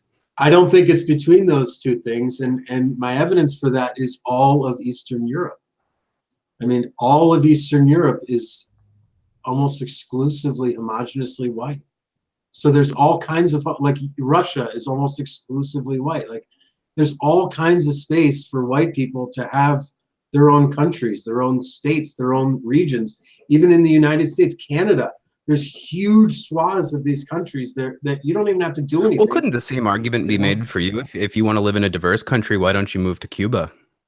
Well, because I live in the United States, which is a diverse country. Well, I live in the United States too. It's not diverse where I live. It's 95% white where I live. Yeah, right. But I live in a city that is very diverse. I live in Las Vegas. It's hugely diverse. So wouldn't it make more sense for us to not share a system of government? Like I said, I agree. The states should act as separate entities. The United States of America was established that each state would be essentially its own country, and that there would just be general overlying federal things. And I think that the federal government has gotten way too big. Yeah. The beauty of that position is that it technically makes it so you're not actually at odds with Greg here, because he supports secession too, right? So there's room for secession movements where you can have your diverse corner of California, and people can have their white nations within the continental U.S. Because at the end of the day, people in Maine and New Hampshire have an ethnicity that's unique to white people in Maine and New Hampshire. The white people in Maine and New Hampshire aren't the same as the white people in Oregon or Minnesota or Texas. There's different cultural norms there. And I think, there's leeway, from what it sounds like, between what you believe and what Greg believes, for everybody to secede and have their own types of nations that, are as diverse as they would, prefer. Yeah, I have no problem with secession. I just don't think that it would happen peacefully. I just don't think maybe not. Did you have a I would response? love Greg? to. Yeah, I would Sorry. love to have a referendum on California exiting the United States, and I think that if the entire United States got to vote on it, that they would be out like that. I think that would be a wonderful thing. And yeah, I'm for secession, and I think a Cal exit would be great because it would eliminate a significant percentage of America's diversity and a significant percentage of our most crazed and paused people in one fell swoop. I think you would also eliminate about half of our coastline, which is a huge strategic advantage, and you'd eliminate, some of the most beautiful land on earth that's part of our country, Yeah, and well, that's it's being extraordinarily totally profitable. destroyed. It's being totally destroyed and turned into an extension of Latin America. And yeah, I'd prefer to just ethnically cleanse the place. I'd prefer to send back all the post 1965 immigrant populations and try and wind back the clock. But I honestly think that America would have a better chance of saving itself if a Cal exit took place. I think that the rest of the country would be much more sensible. And I think the rest of the country would have the chance of adopting better policies if we lost California. And How gosh, about if we lost, Massachusetts? well, How about Massachusetts? if we lost Massachusetts, California, and New York, How Lord. about Florida? Well, the southern tip of Florida, definitely. Yeah, I think that basically, if you look at, there's a thought experiment somebody did years ago, which I found very amusing. He said, imagine if on election day, every single person who voted Republican dropped dead. The country would be finished. It would be absolutely finished. You could not have a functioning country if only Democrats remained. Now, if everybody who voted Democrat dropped dead, I would definitely say it would probably be a blander country, but it would definitely be a peaceful, homogeneous, harmonious, prosperous, functioning country. And when you look at the red and black, I'm not saying black, the red and blue counties in America, the blue areas of America are very, very concentrated in certain states and certain metropolitan areas. If you were to slice coastal California off, the rest of it would be the largely red state. So anyway, I do think that we should keep all options on the table in terms of moving populations and moving borders, but that the goal should be to create, in the end, a homogeneous white homeland on the North American continent for the people called Americans, who are a distinct people, a distinct ethnic group. And I do not believe that Americans include Asian Americans and Latin Americans and Black Americans. They're distinct ethnic groups. So I think the white American is a distinct ethnic group and deserves a distinct ethnic homeland. And maybe it's true that people in Maine are distinct enough that they would like to have their own sovereign state. If they want to do that, I bless them. I would be 100% for that. What do you do about somebody who 3 generations back was half Chinese? Right, like every other, they got white parents, white grandparents, but 3 generations ago, great granddad was a Chinese guy. Is he an American? Yeah, that's there are people like that. There are more people like that As time goes on, more and more. As time goes on, yeah. And honestly, I think that there might be differing solutions for, first of all, people with different admixtures. First of all, Asians and Amerindians are less genetically different from whites to begin with. And so some admixture doesn't seem to fundamentally change people if it happened far enough back in their family tree. My attitude towards miscegenation is basically this. I want a complete amnesty for distant past miscegenation and a complete moratorium on any future miscegenation. What's distant? And for people who are sort of HAPAs and stuff, half and half today, I would like to see them encouraged to move to a place where diversity is ethnic diversity and mixture is accepted. Because in the past, when the white race was enormously fecund and expanding, and our core population was in no danger of shrinking and dying out, a little miscegenation on the frontiers was just not an issue. It just wasn't a problem. But today we have a race that is shrinking. And when you have a shrinking race, every incidence of miscegenation is just one, just hastens the day when we cease to exist as a distinct population. So what we really have to do first and foremost is create a safe space for our core population to reproduce itself. And then we can worry about the border cases, the mixed cases, and things like that. But my general attitude is if there's some kind of distant past miscegenation, it shouldn't be an issue. Although if people wanted to look at your genetic tests when they're considering marriage and stuff like that, and they're like a purist, fine, that's a private decision. Certainly within the context of the United States, I think that's a pragmatic attitude. But I think we need to stop it in all future cases. We simply cannot afford any more miscegenation, given that our core pure racial population is shrinking almost everywhere. Go ahead, man. Did you have something to say to that? I wanted to read 2 super chats, but Sure, go ahead. Please, go ahead. Okay, I'm gonna see if I can share my screen. Okay.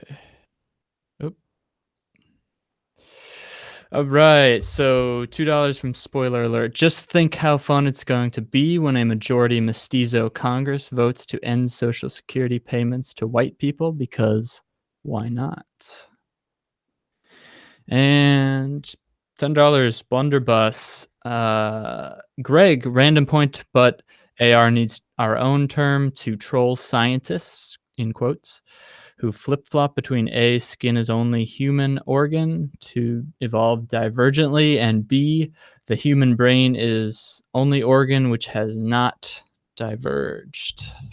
Well, I think calling those people liberal creationists is actually a pretty good slam on them, because a lot of people who are Darwinists poo-poo anybody who believes in creationism. But when it comes to the brain, suddenly the brain is this infinitely plastic thing that can be rewritten by liberal social engineering. And that's simply not true. And Steven Pinker, whose recent work has been very disappointing, did write a classic book, which is enormously useful, called The Blank Slate, which is a systematic destruction of the blank slate idea of the human mind, and shows that Darwinism applies to the brain as well. Didn't he not publish that book for 4 years because he hated his findings? I don't know about that. I thought I read that. Yeah. Robert Putnam sat on some of his findings about the negative consequences of diversity. Maybe you're thinking about that, or maybe they both. I think Pinker did it as well, because he seems in the past few years to be a guy who's just trying to justify his cognitive dissonance. Like he's trying to find a way for his facts to fit his worldview, and he just can't do it. In my mind, when I listen to him talk. Yeah, I would agree with that completely.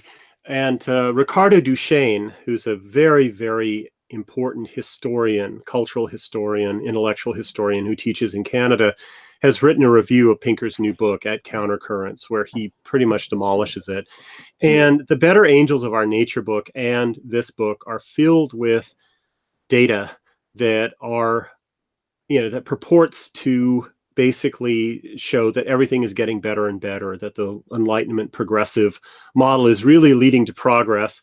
Right. And the trouble is he takes such long data sets that it sort of bleaches out the fact that in the past 30 years, especially with diversity and multiculturalism, that all kinds of terrible negative consequences are now happening in European societies, and that basically progress is being thrown in reverse because of the importation of unassimilable and hostile minorities in every white country. So, and it seems so systematic that it seems that he's engaged in an act of deception. Right. Yeah. He can't square the circle is really what it is. He's been pushing diversity for so long that now when it comes and it's bad results, he has to find a way to make the data match up. But I think that Europe has a specific and different problem in that they're bringing in Muslims, and Muslims specifically, I think, are just a poison, just a total poison to any sort of free life, free living, and just humanity in general. So I think we can all agree that Muslim diversity is not any kind of diversity that any of us need. Well, Islam is one of the great melting pots of history, and unfortunately, it's melted everything down.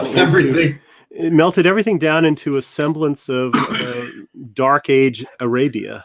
Right. It's certainly not a good look for the future of humanity, and let's pray that it doesn't ever grow any further in Europe, although that seems to be what's happening now.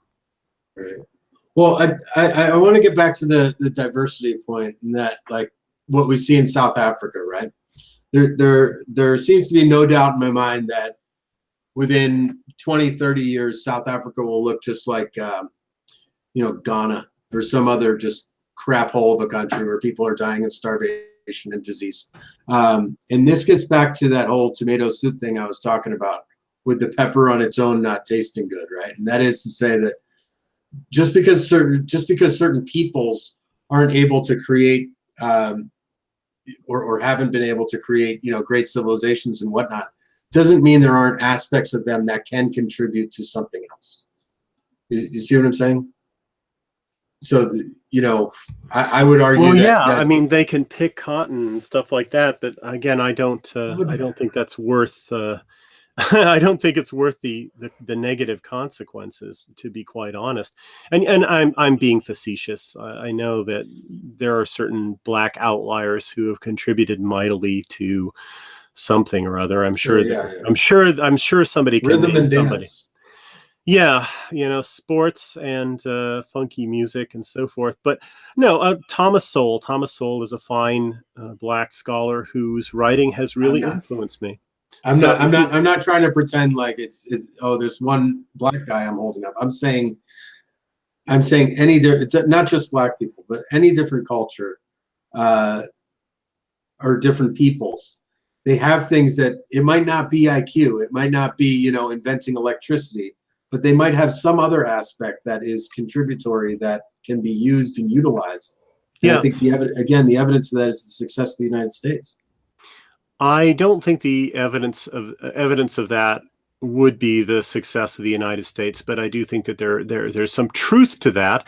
However, I think again that the benefits of trading with and interacting with other nations and races and cultures are indisputable. There are definitely benefits from that, but I think that it is always better to have your own homeland, where you can absorb, you can import, absorb, or reject the gifts that other people bring, according to your own lights, according to your own nature and your own sense of who you are, your own identity, your own sense of destiny. That, I think, should be reserved for everyone.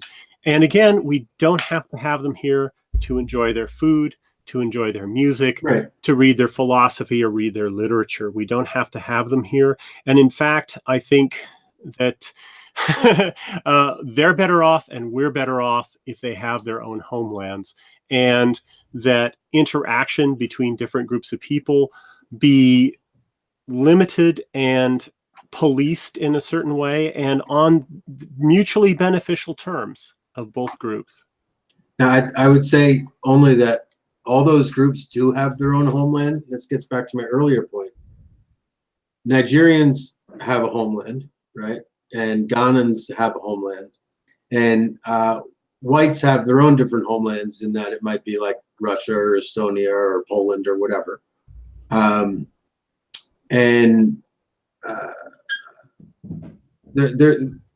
There's a homeland for those people.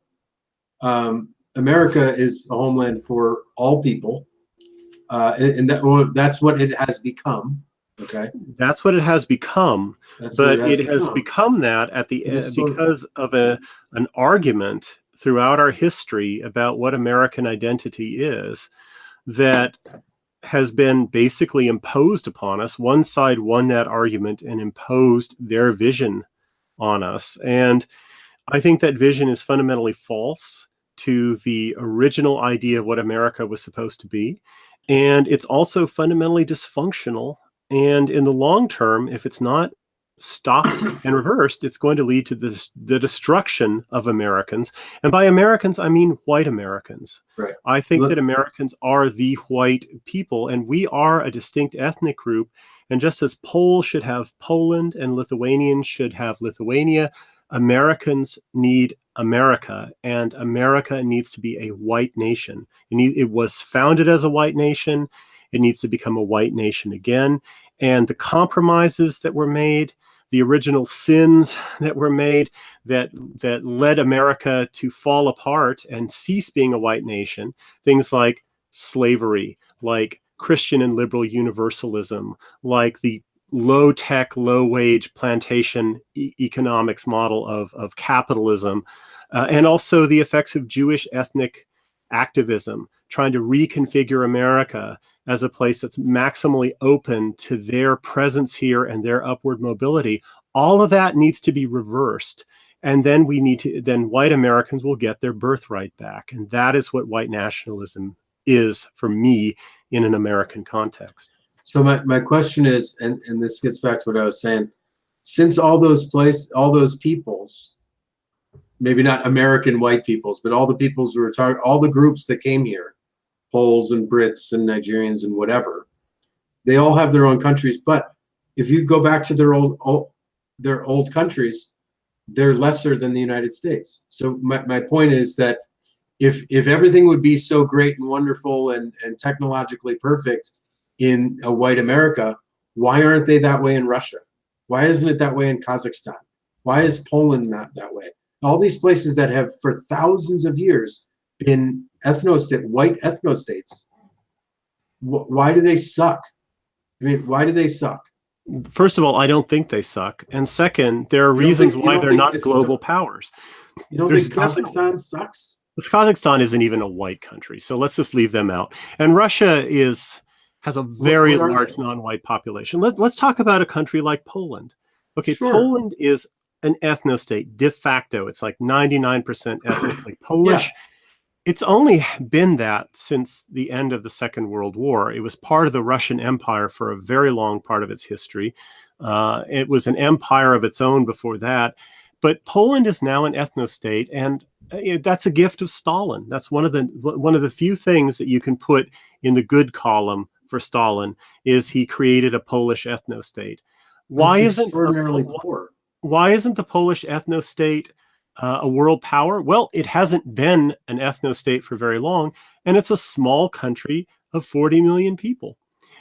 It has great benefits of diversity, of homogeneity, though, and I think it's a fine place. I visited there once. I liked it quite a lot. In fact, I felt more at home in Poland than I did in New York City. And that's a sad testimony to how far America has fallen.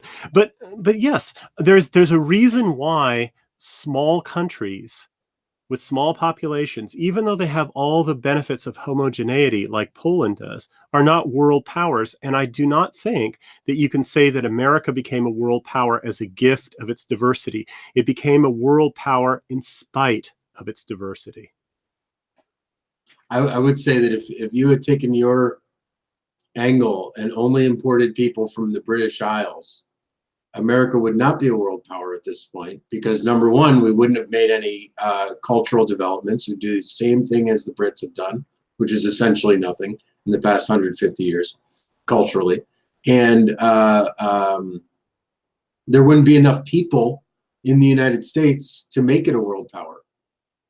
I think 300 million is too much, but I don't think that having 20 million people we wouldn't be a world power with 20 million people.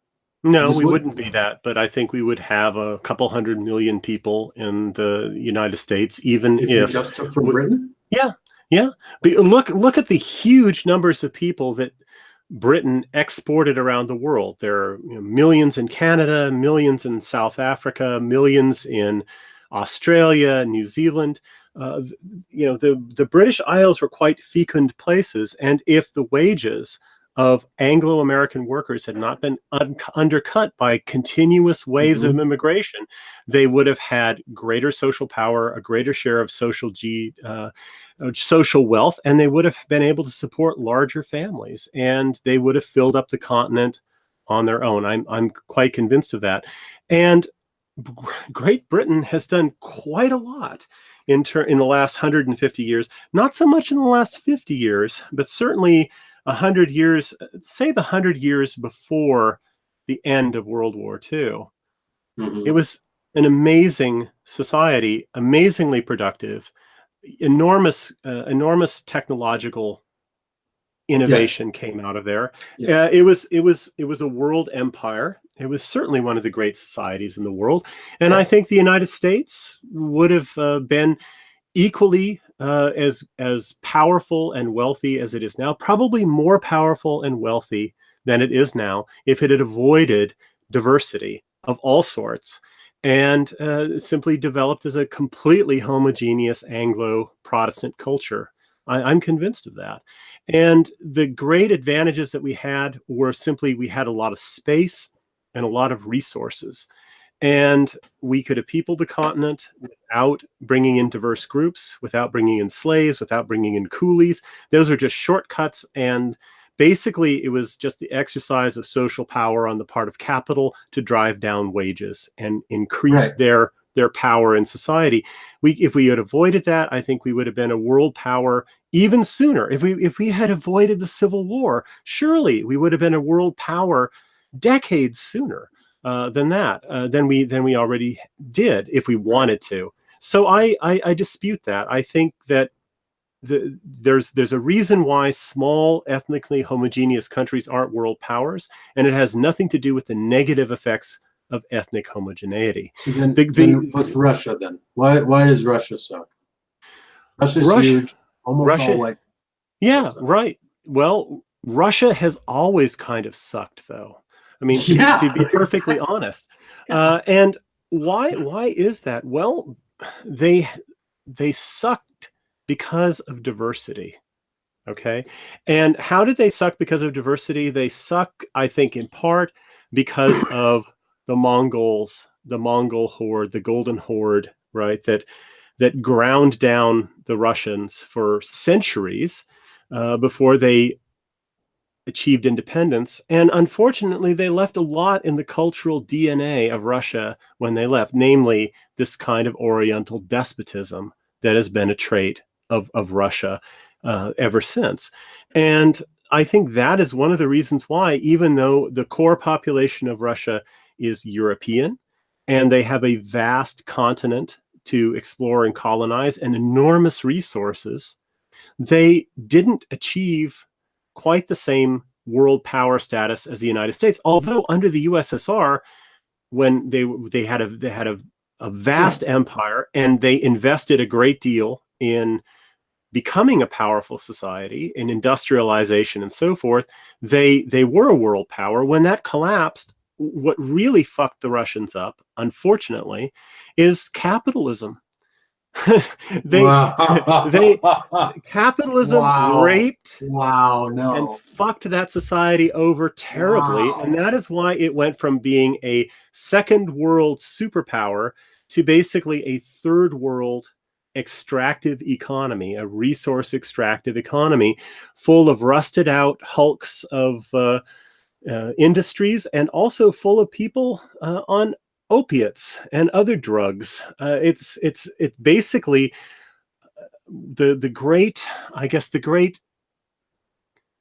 how to put it, if you want to destroy a society and get the former working class hooked on opiates, just deindustrialize like the Russians did and like Americans have done through free trade since the beginning. Really, it's accelerated since the beginning of the Bush II administration. No, that was Bush 1 and then Clinton did NAFTA.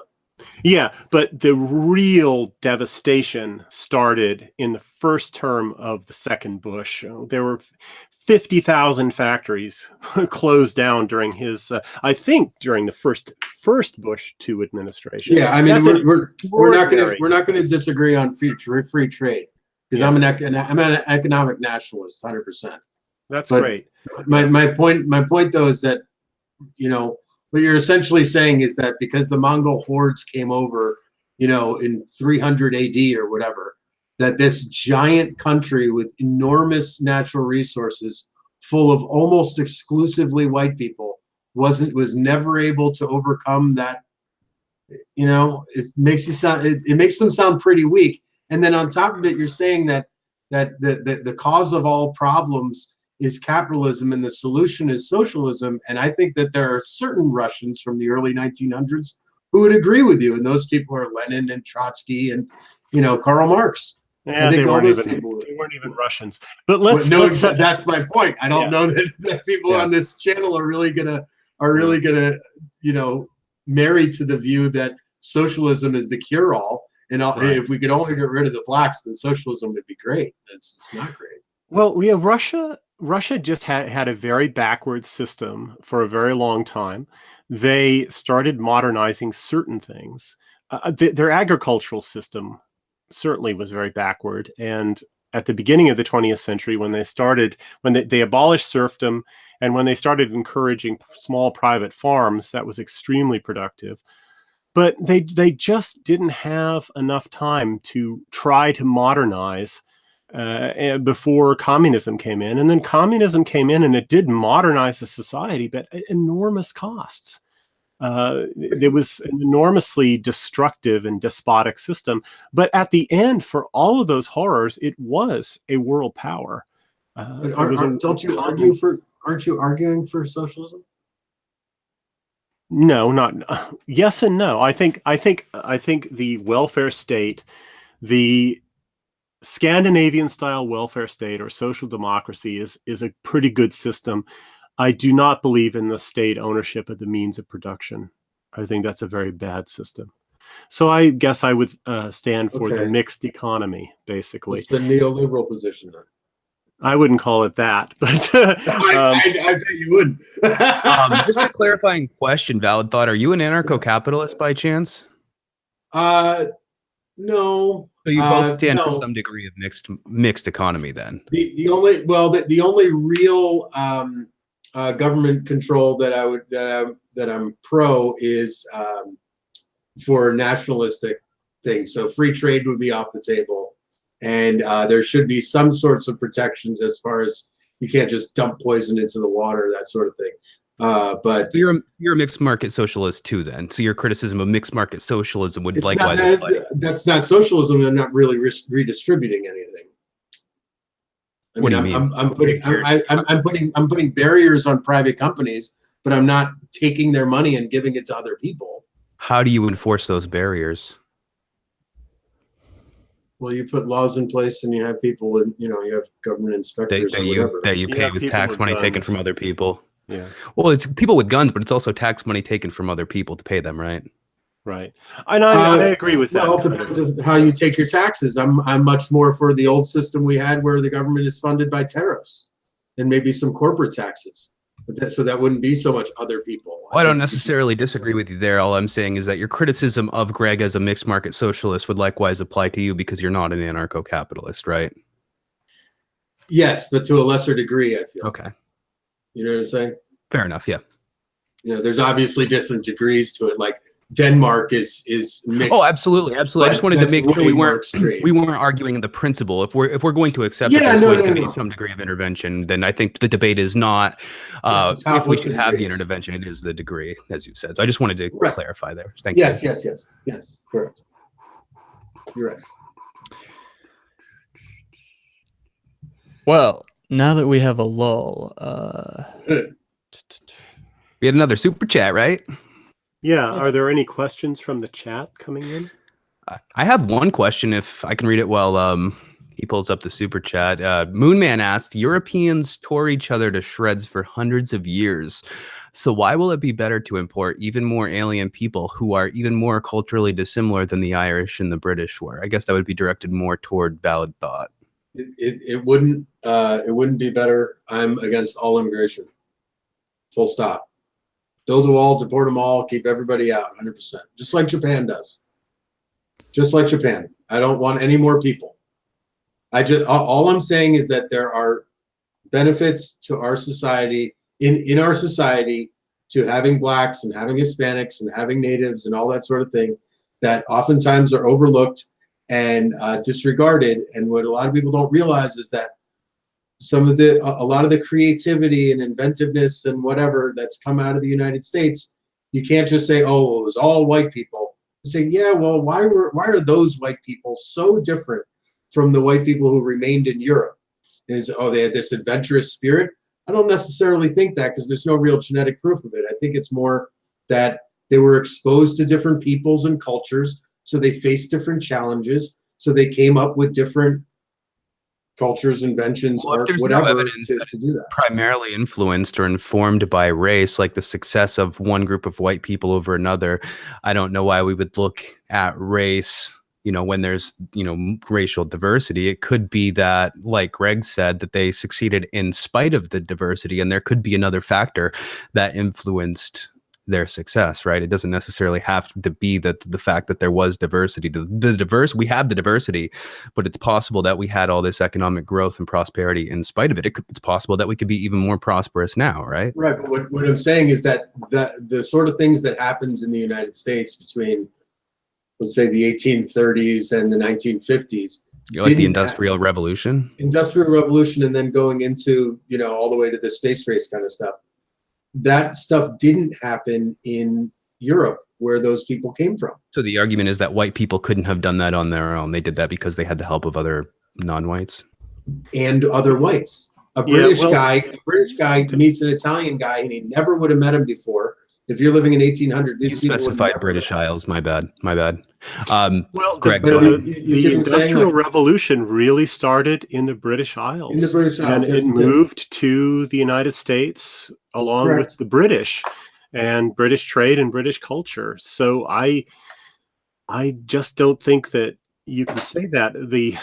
The space program in America, well, a lot of that happened because of Nazi scientists who were brought over after the war, because the Germans were doing amazing things in science and technology and rockets and medicine and so forth. So that's my point. You brought together people of different ethnic origin, and those people came here and created things that they never could in their homeland. Yeah. Well, they could very well have created these things in their homeland. And in fact, the Russians did do their space program too. Again, it wasn't very successful. I mean, yeah. Well, kinda. They beat us into space. So that was pretty darn successful. That's about the only victory. And they also went broke doing it. I mean, why is Russia so broke? They've got hundreds of millions of people. They've got gigantic amounts of land, and it's all white people. Why isn't that a happy, homogenous, everybody? Well, first of all, it's not all white people. I mean, it's a very significant population of people who are not white in Russia. What are they? Muslims in the Caucasus, Orientals, Mongoloid type peoples in the Far East. And they're still a beaten people. I think really the Russians have suffered terribly from bad forms of government throughout most of their history, and that's one of the reasons why they have not flourished. So, for instance, even independent of race and culture, communism is generally a very bad form of government. And the best example of that proves that, it's almost a controlled experiment, is North Korea, South Korea. Sure, obviously. Koreans are really intelligent people, and they were a racially and culturally very homogeneous people. The peninsula was divided up between communists and capitalists, and it turns out that capitalism creates a better form of life, a more productive, technological advanced form of life than communism. So You just said I do Russia think was wrong, though. that there's not, that race is not the sole factor in determining whether or not a part of the world is successful. And if you have people of good genetic stock on a huge continent with vast resources, and they still have suffered throughout most of their history from very bad government, you're going to find that they're going to be backward compared to other people of similar genetic stock with similar resources or even fewer resources that just Sure. enjoy some decent government. So yeah, it's not the only factor. But Hold on. You said that capitalism is what destroyed Russia, but then you said capitalism is what separates North Korea and South Korea. Well, yeah, it's an interesting thing, because what form of capitalism came in after the collapse of communism? Basically, Russia just became a colony, if you will, a deindustrialized, resource exporting colony of international capital and of the West. And that is not a system that's any more conducive to whites flourishing and living well than communism was. And in fact, it was better under communism for a lot of Russians. They lived longer, they had greater security, they had less access to consumer goods, but actually a lot of Russians today live in fourth world and third world conditions and don't have much access to consumer goods either. So I think bad and good government are definitely factors. Race is also an what's a good government then? What's a good explain to me what a good government is in your ideal world, and then practically give me an example of what good governance would be. You can respond to that, but yeah. I just want to point out that again, the debate's not about capitalism versus socialism. So I agree, it could be relevant to some things, but let's try to keep that. A good government, first and foremost, should be the government of a homogeneous sovereign people. That's the best form of government, where you have a sovereign people in its own homeland. After that, white people can pretty much work with any form of government and make it humane and acceptable. And generally, though, the form of government that white people come up with has a mixed economy, and it also recognizes that there are certain distinct sectors of society that have to be preserved in harmony with one another. And those basic sectors of society are the family, civil society, including the economy, and the state. And these things need to be balanced. And also, the best form of government seems to be a mixed form of government that has both popular or democratic, and well, not both. It has three characteristics. It has elements of popular rule or democracy, aristocratic rule, and monarchy. And the mixed constitution is really something that's been a consensus throughout the history of Western political thought. That is seen as the best constitution. It was seen as the best by Aristotle, by Machiavelli, by Montesquieu, by the American founders. And if you look at historical societies, you see that mixture of popular representation, aristocracy, and monarchy in certain areas. So those are the sorts of things that would be ingredients of decent societies and good governments. But for me, the most important thing is to secure a homeland for sovereign peoples where they can live according to their own lights and develop in their own way. And that's not diversity. Well, right. I just wanted to say we did get a super chat for I don't have it, but it was another from Spoiler Alert, $2. Thank you, Spoiler Alert. And unless we had more on that, I was going to ask Greg why he's why he's an ethno-nationalist rather than a separationist. Like, for instance, why wouldn't you want to just have, say, different areas of the country, or segregation essentially, but still within the same country? Why is that not a good solution? Well, I don't like segregation because it's a form of oppression, really. Basically, okay, let me just back up here. One of the common charges against white separatists, white nationalists, white advocates like myself is that we are white supremacists, quote unquote white supremacists. And by that, people usually mean that we think that whites are better than any other group and that we think whites should rule over other groups.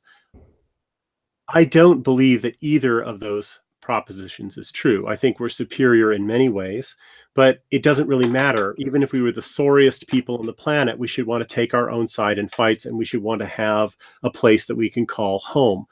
And as for whites ruling over other peoples, I don't want that. I do not think that that is a good form of government. It harms us, and it harms the people that we rule over. And therefore, I would like to live in a society where we do not have different alien populations under our control. Now, pragmatically speaking, what do you do about, say, the tiny remnants of the Amerindian population in North America? Do they all have sovereign homelands and seats at the United Nations and independent defense policies? That doesn't make any sense. The best, I think, we can do in circumstances like that is give them ethnic reservations and give them autonomy over their domestic affairs, and basically that's it. And so that is a form of segregation and ruling over other peoples. But I think that's the only thing we really can do. It's the only practical thing, and that can be done justly. It's unfortunate, but it has to be done. When we had, say, segregation of blacks in America, and we imposed white standards upon their behavior, it was actually fairly good for blacks, measured in terms of things like crime and illegitimacy and school performance and things like that. But we were forcing white standards of behavior upon them. Now, if they're going to be here, we have to enforce white standards of behavior on them, or they'll destroy our civilization. And so there's nothing wrong with white supremacy in a society that whites created, when that really boils down to just maintaining that white standards of behavior throughout society. That makes sense, but I would prefer not to have to force white standards of behavior on other groups. I would like them to be free to live according to their own natures. And that means giving other groups separate homelands to the extent that that's possible. And I love the idea of Wakanda. We should build Wakanda for African Americans. They love the idea. We should create Wakanda for them and give them their own independent homeland somewhere in North America. Some people say, why not make it further away? Why not Africa? Why not the Caribbean? It doesn't matter where.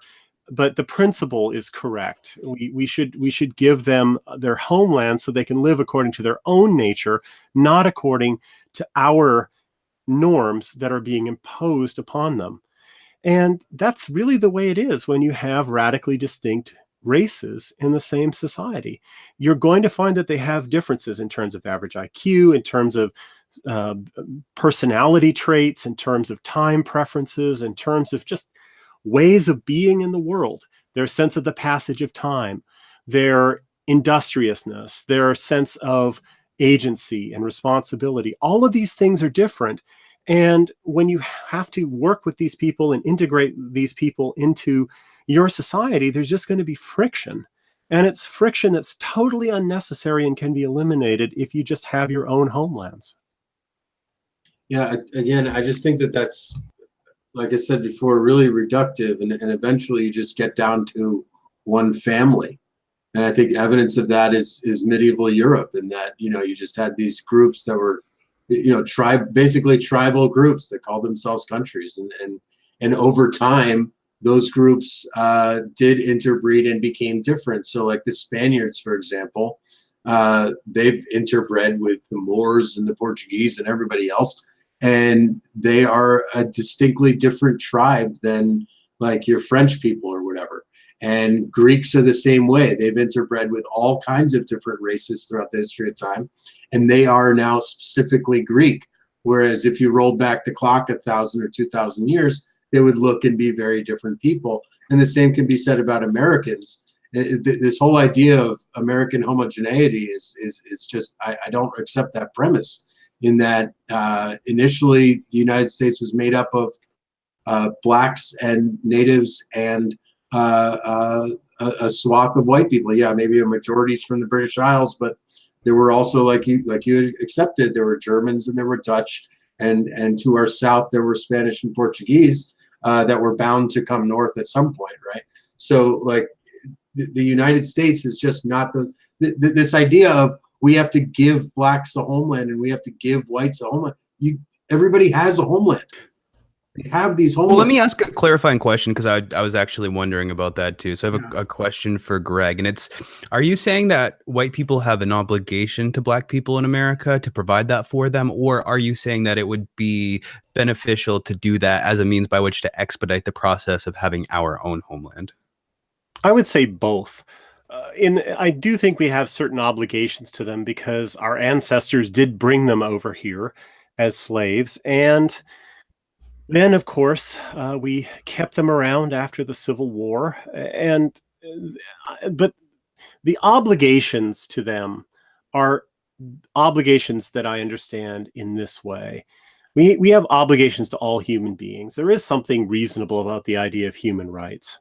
I do not believe that we have obligations for reparations and stuff like that to blacks today. No. I just don't believe that at all. And I think that our attitude towards them should be this. We should have a no-fault divorce between blacks and whites in America. We should go our separate ways.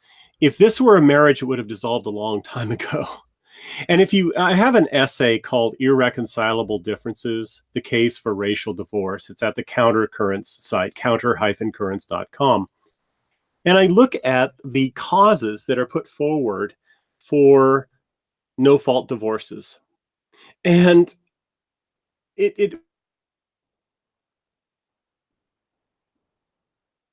Hello? Oh, Uh-oh. looks like Uh-oh. a lapse here. Greg, are you there? We lost him. Anyway, I did find that super chat. Somebody wrote, "Fun fact: white people invented harmony." So it'd be interesting to hear what our guests think about a valid thought. Like, do you think that like what white people don't have rhythm or something? Haven't you heard of ballroom dancing and Mozart and all this River stuff? dancing. River dancing, yes, of course. My cousin actually is a national champion in Irish folk dance. Okay, so she's not even Irish. We got Greg back here. Oh, good. Okay, where I'm sorry, I was going on and on. Where did I? But no, seriously, we okay. I was just saying that we want. You're saying white people are the best, and we should get rid of everybody else. Yeah, we should have a no-fault divorce between whites and blacks. We have an obligation to all human beings to treat them with a certain amount of respect, not murder and rape them and exploit them and so forth. And therefore, we should conduct this no-fault divorce in the most civilized way possible. And we should expedite that as much as we can so that we don't have to live together in the future. And in a no-fault divorce, both parties have to agree, and you're not going to get that. Yes and no. Okay. Whether they agree or not, we're going to do a no-fault divorce. Okay. The necessity of this is so great. The necessity of this is so great that we will do it whether there's consent or not. And Greg, that's why I asked that question about segregation, because you do hear these two things. You hear the Wakanda argument where, oh, black people, they want their own, they're fed up with white people, they don't want to live with them. And then you hear like people saying, well, everybody's coming to the white countries, presumably because they've got the Gibbs, right? And so I guess I was wondering, like, is there some kind of negotiation there where they come in on a limited stay or something, but they're understood as guests, where they're, guest worker programs, but they're not if you want guest working worker programs.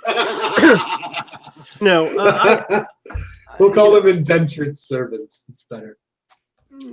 Anyway, they'll just be house guests, right? That we have to provide for. Well, that's the problem. It's always temporary until it's not. That's the yeah. No, seriously, I do think that model is appropriate, and again, I think we have obligations to blacks in America to treat them in a decent way, but we have to separate ourselves in the most expeditious way possible. And that's why I like the idea of creating a black homeland, whether they want it or not. And we'll just give them incentives to move there. We'll mail their welfare checks and their social security checks to a post office box in Wakanda. Awesome. Huge numbers of black Americans go through the criminal justice system. They get incarcerated.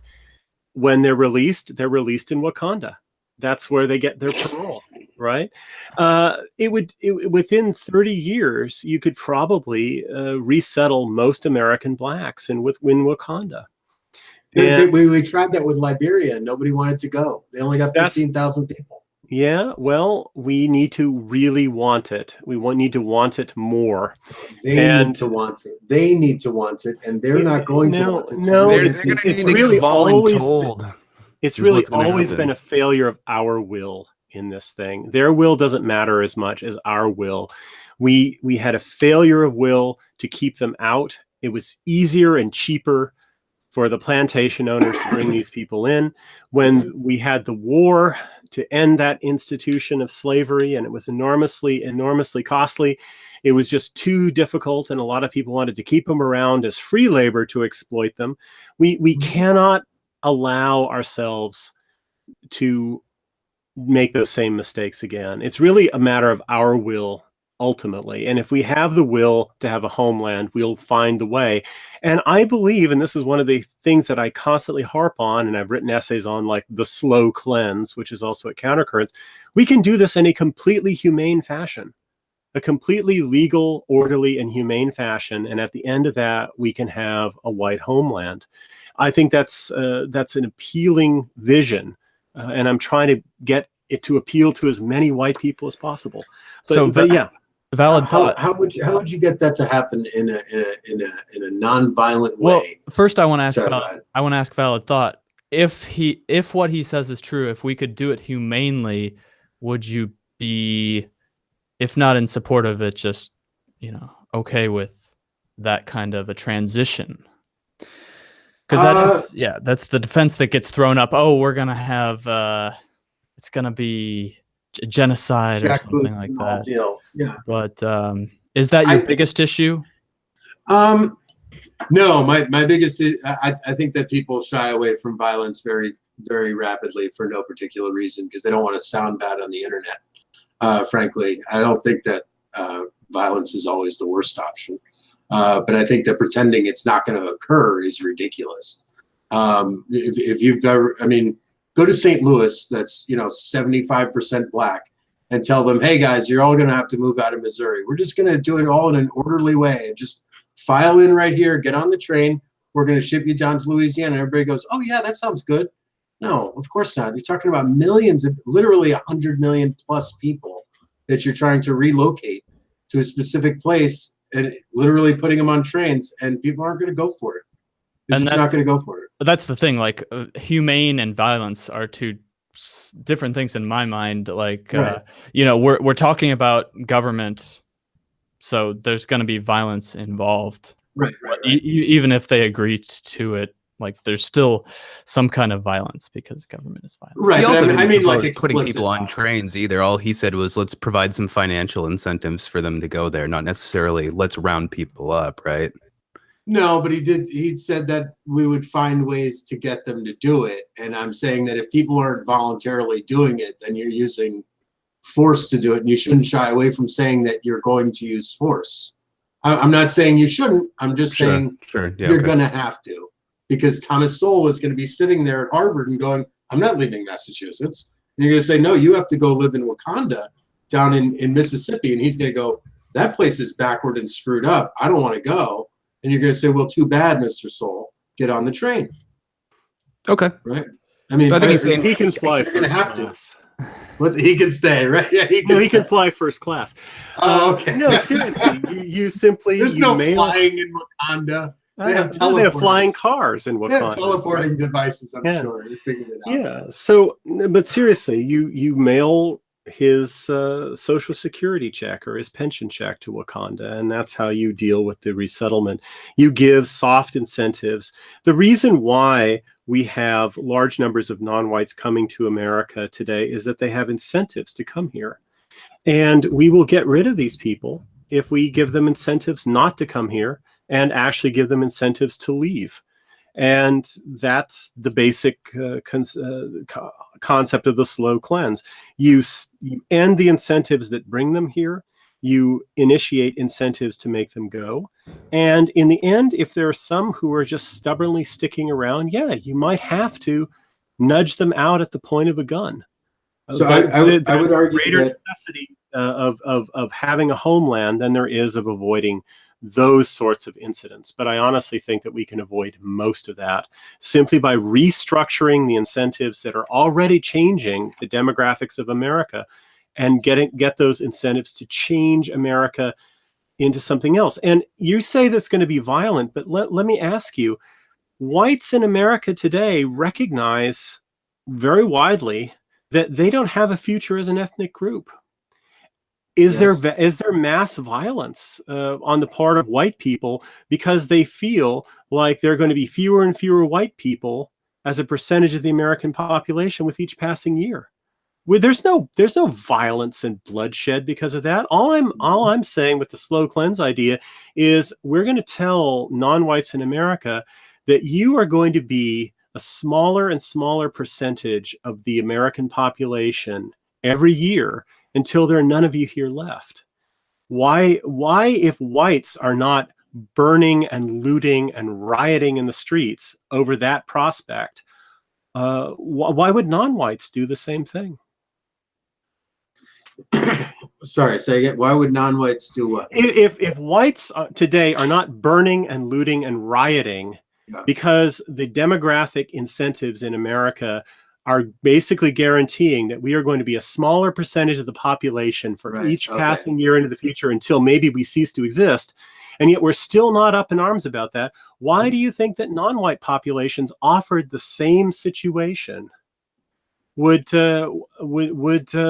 require mass violence on our part to police them and quell their insurrections? Why do you think they'd be rioting at the same prospect? Well, because I think that if you started to go into Kentucky and say to the people in Kentucky, all the white people in Kentucky, hey, we're going to move you and we're going to bring everybody to Idaho and we're going to give you X amount of dollars to do so, I think you would have people rioting and burning things down and shooting you 100%. They'd say, I'm defecting. I've lived on this property for 300 years and my great grandpappy, blah, blah, blah. And they would shoot you with the rifle. Yeah, I think one thing that needs to be made clear is this. You're physically displacing people is different than generationally not replacing. And blah, blah, yeah, blah. well, what I'm really talking about here is generationally not replacing the non-white population. So for instance, any non-white in America today, if I were dictator tomorrow, and it's going to take a dictator.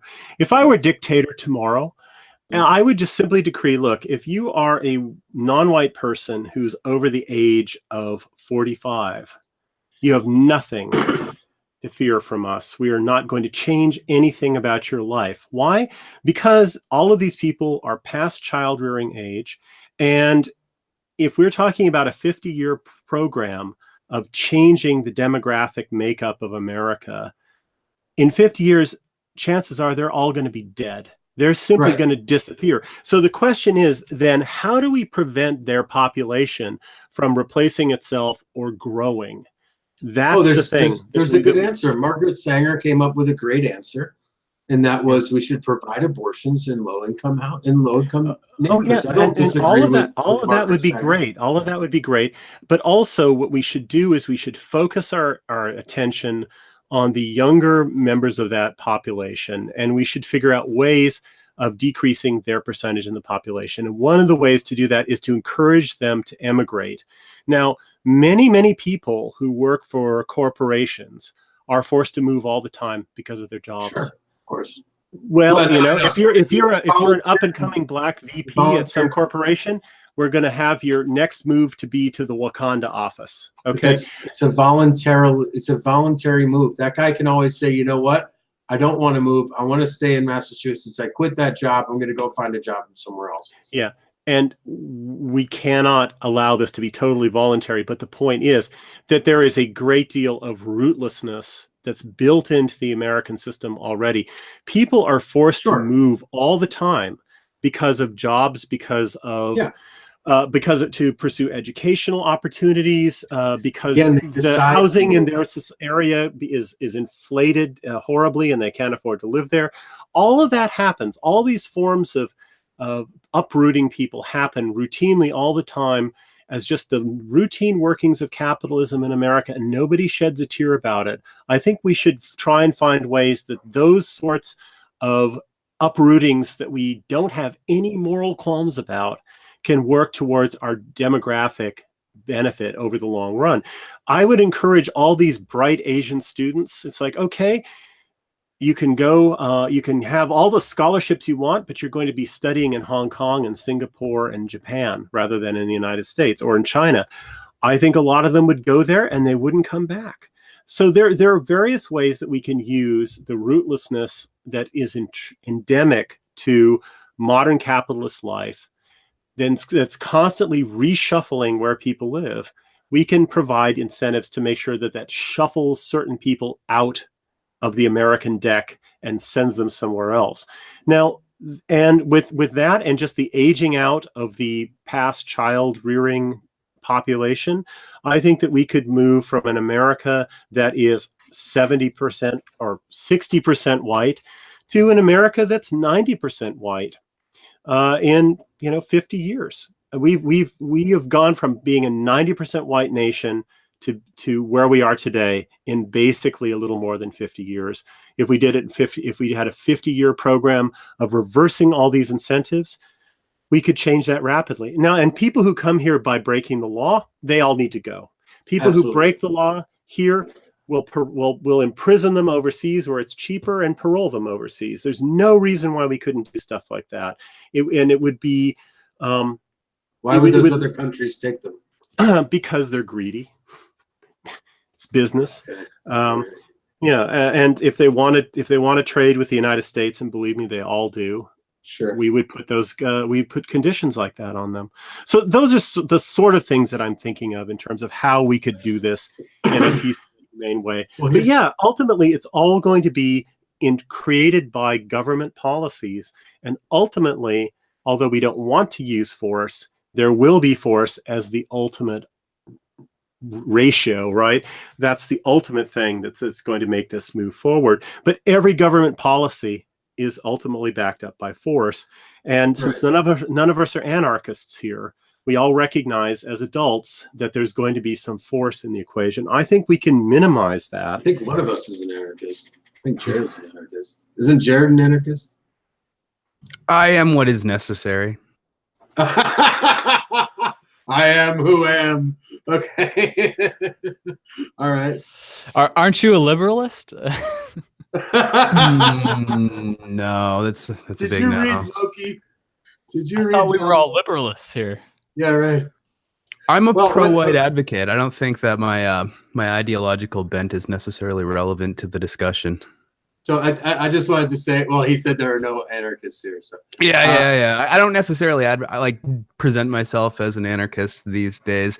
I think the logical conclusion of libertarianism is anarchy, and I don't necessarily have a problem with that, but it's not a hill I'm trying to die on right now. I think there are more pressing matters. I'm never going to have anything resembling libertarianism or anarchy if as long as I'm forced to include non-white socialists and theocrats in my society. So I think this immigration problem needs to be solved first. White people need to have their own homeland before I can start worrying about making society libertarian or anarchist or anything like that.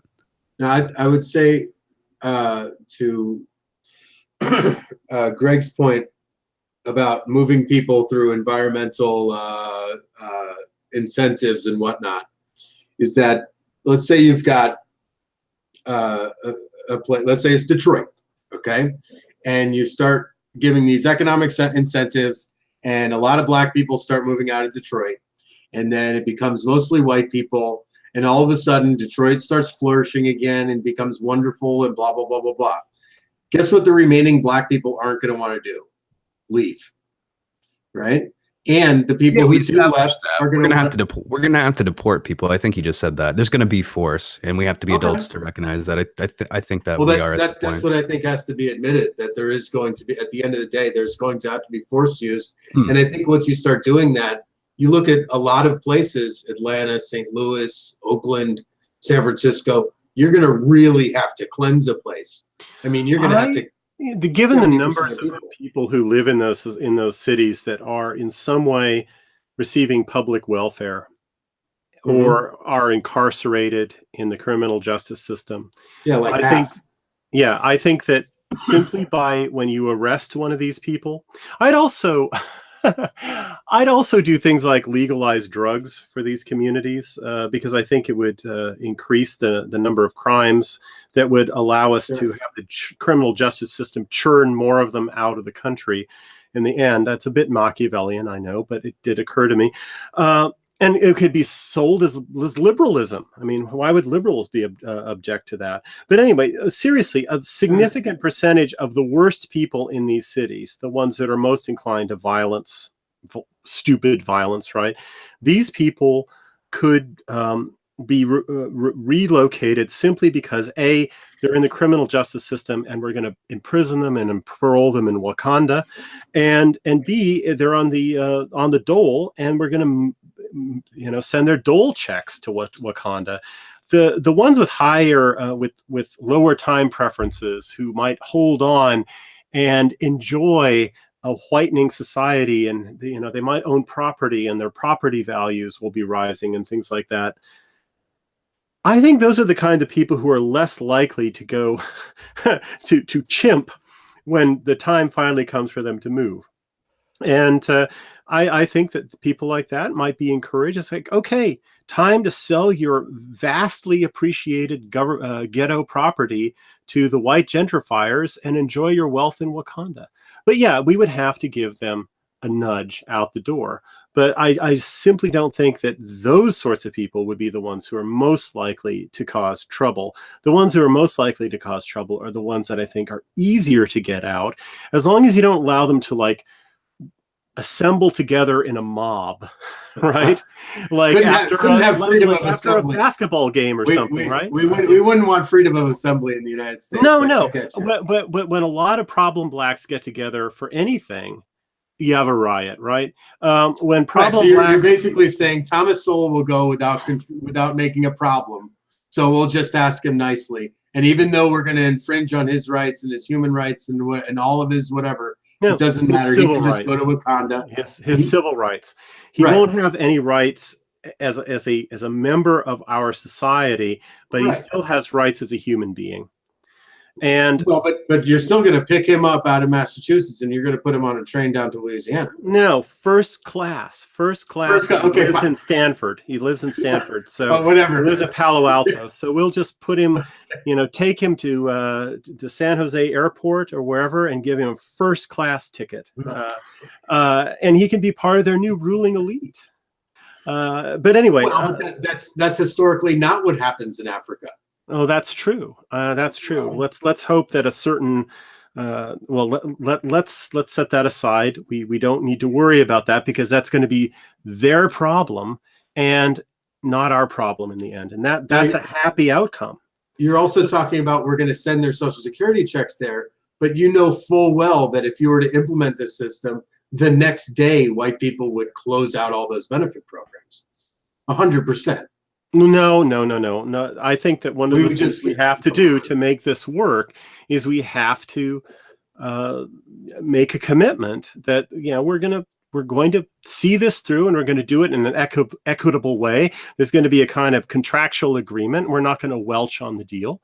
I think that's very important, but I think that can be done.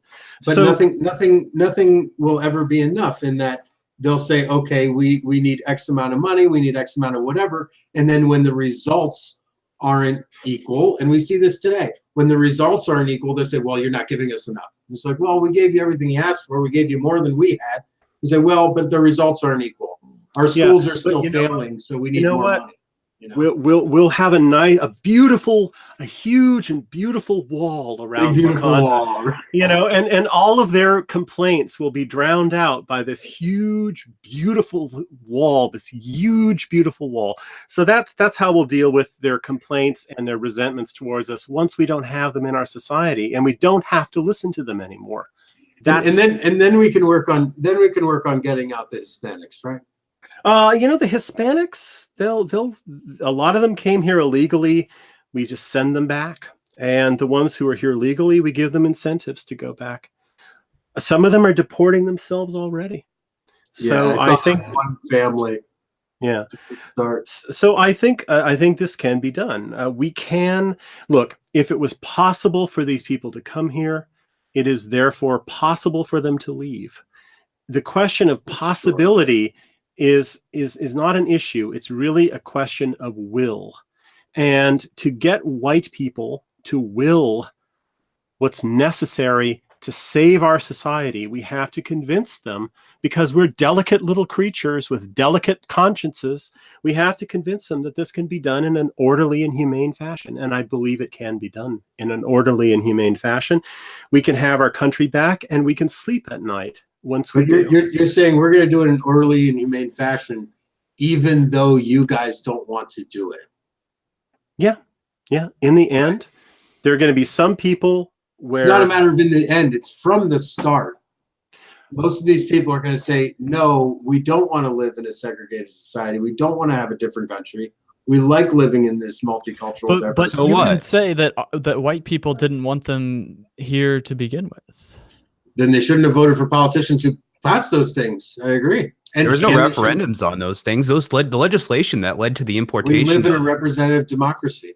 That's just that's not responsive to the contention, though. You have to accept everything. If it was, then you would just have to accept everything the government does and never have any right to complain about it ever. That's not an argument. No, it's not that you don't have a right to complain about it. It's that representatives are democratically elected, and then they are supposed to represent the people. And these policies have been in place for 55, 60 years. So, you know, people know that they don't actually represent all. I know, but if people were as angry as I think they should be, as everybody here in the chat thinks they should be, everybody in the conversation thinks they should be, if people were really that angry about it, then since 1965 or even since the 1880s, those people would have been voted out and put into place more ethnocentric people. Well, it's not that simple, is that? Sorry, go ahead. Oh, I was going to say, the thing is, we've been lied to largely about, you know, when they first sold that bill, the 1965 Immigration Act, they said it wasn't going to change anything, and they lied. Yeah, but other people said it would, and then as it did, nobody voted the people who said it wouldn't out. Therefore, we have to live with the effects of the intervention in perpetuity. No. Therefore, we voted for it. Just because you didn't doesn't mean the country didn't. The country didn't. It was never put to a ballot. They kept voting for those people. They kept voting for those people. No, they voted for people that said that, like, they voted for Reagan. Sorry, go ahead, Greg. I honestly think that it doesn't really matter how these policies were put in place. Mm-hmm. We have to change them. And the necessity of changing them is so great that it doesn't really matter how we change them. And ultimately, what makes a policy legitimate is not whether or not the governed consent to it, but whether or not it is in their objective interests. And I think that restoring... Say again. That was important what you said. It doesn't matter what people think about legislation, whether they consent to it or not. What matters, what makes it legitimate, is if that legislation is in their objective interests, whether they accept that whether they consent to it or not. Whether they consent to it or not, yeah. And in this case, the necessity of ending white demographic displacement and turning America around and putting it in the right direction towards being a white society again is so important that it doesn't really matter if people consent to it or not. I want to. It's in their interest whether they consent to it. Rather, whether or not they consent to it, it is in their interests. The idea of getting somebody's consent for doing something to their body is rooted in property rights. So I think what Valid Thought is arguing for is extending the protections of property rights to people who are beneficiaries of their rejection. At the end of the day, the vast majority of non-whites in America are only able to afford living here because their living is subsidized by the government, which means they are beneficiaries of the rejection of property rights. I personally don't see why the protections of property rights should be extended to them, given their position, but maybe Valid Thought could tell us why we have a more of an obligation to latecomers than we do to, people who are already here. No, I don't think that there should be any government support. I don't think that there should be a welfare state. But there is.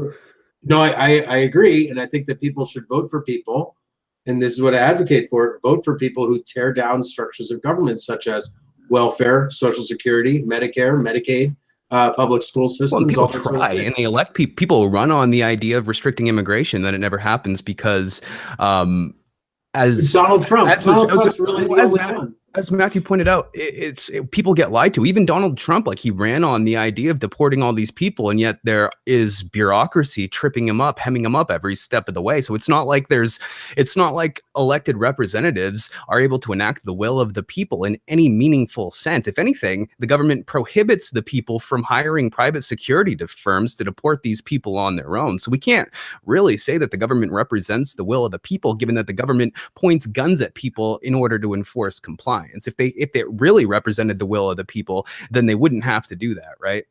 Well, no, because that would be the will of every person, and democracy isn't about every person. It's the will of the people as far as, what's the majority think. It's the will of the majority. So it's all of the individuals, but no particular individual. If you went to a store, Valid Thought, if you went to a store and you say Wendy's and you paid for your order and you're just sitting there waiting for your order, 20 minutes, 30 minutes go by and you say, hey, where's my food? And they say, oh, well, we don't have an obligation to serve individual customers. We have an obligation to serve our entire customer base. You would kind of call bullshit on that, right? Well, but what your argument is that, let's say I'm a murderer and I want to murder people, and I say, well, it's not fair for you to enforce the will of the people to have laws in place that prevent me from murdering. No, that's your argument. I'm saying that the protections of property norms shouldn't be extended to people who reject them. I'm certainly not arguing for extending the protections of property norms to murderers. I'm simply arguing that we shouldn't extend them to the beneficiaries of the welfare state. When you say property norms, elaborate on that. What do you mean? Private property, like property ownership. Like, I was the first user of this. I obtained it through consensual exchange. Therefore, I'm the owner. Like, right. So I own a house in Stanford, but you're going to send me to Mississippi. Right. Well, so you're talking about all these people, and we have to get their consent to deport them. Yet they didn't get our consent to extract our money from us through the government. They used the government to do that. So we don't have. I don't see why we should have an obligation. That's an individual. Excuse me. I don't think we should have an obligation to extend the protections of property norms to people who reject and vote against them. Yeah, that was one of the things I was going to say about democracy. So, Valid Thought, you said earlier that you think slavery was a mistake. You think bringing blacks here was a mistake, right? Correct. Yeah. So, from the point that we gave them the right to vote, that sort of put a wrench in this whole democracy idea. No, I think that that the founding fathers had it right with the 3/5 compromise. I think that these guys thought it through for a long time, and they gave them the 3/5 vote. Well, 3/5 representation for the voting people of their state. So you would be okay, like, with a diverse society where it was not just like 1-to-1 vote. One vote. No. I don't think you should be. I don't think you should have an equal say in government if you're taking money from the government in any way, whether that be corporate money or it be gifts, whatever it might be. And you would even extend that to racial. Yeah, I don't care if you're white or whatever. If you're white and on welfare, you should have a reduction in your voting capacity. And if you're a landowner, you should have an increase in your voting capacity. But you just said the 3/5 compromise was okay by you. Yes. Right? Oh, because there is a racial reality there. Right.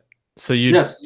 So let's say we allowed as many non-whites in as wanted to come in, but they couldn't interfere with government, like they weren't allowed to vote. That would be okay with you? No, I don't think that we should have any more people. Full stop. I think we should try to attain the fewest amount of people right. most on our land. But you understand my point. If we just kept it as it was now, but changed the voting rights. I think you would see things would get significantly better, yeah. Because I think what you would get to is a more libertarian state. Well, yeah, I did this drawing, which you can see behind me. It's like, yeah. What That's if the Tucker Carlson map, only right? white people voted? And it's like, okay, they win every Republican election. So right. Well, that's the thing. That's how you tear down these statist mechanisms. Because I don't think the worst ill of humanity is black people. Because then you could have your jazz and socialism. everything. See, I can see that. I'm not saying that this is.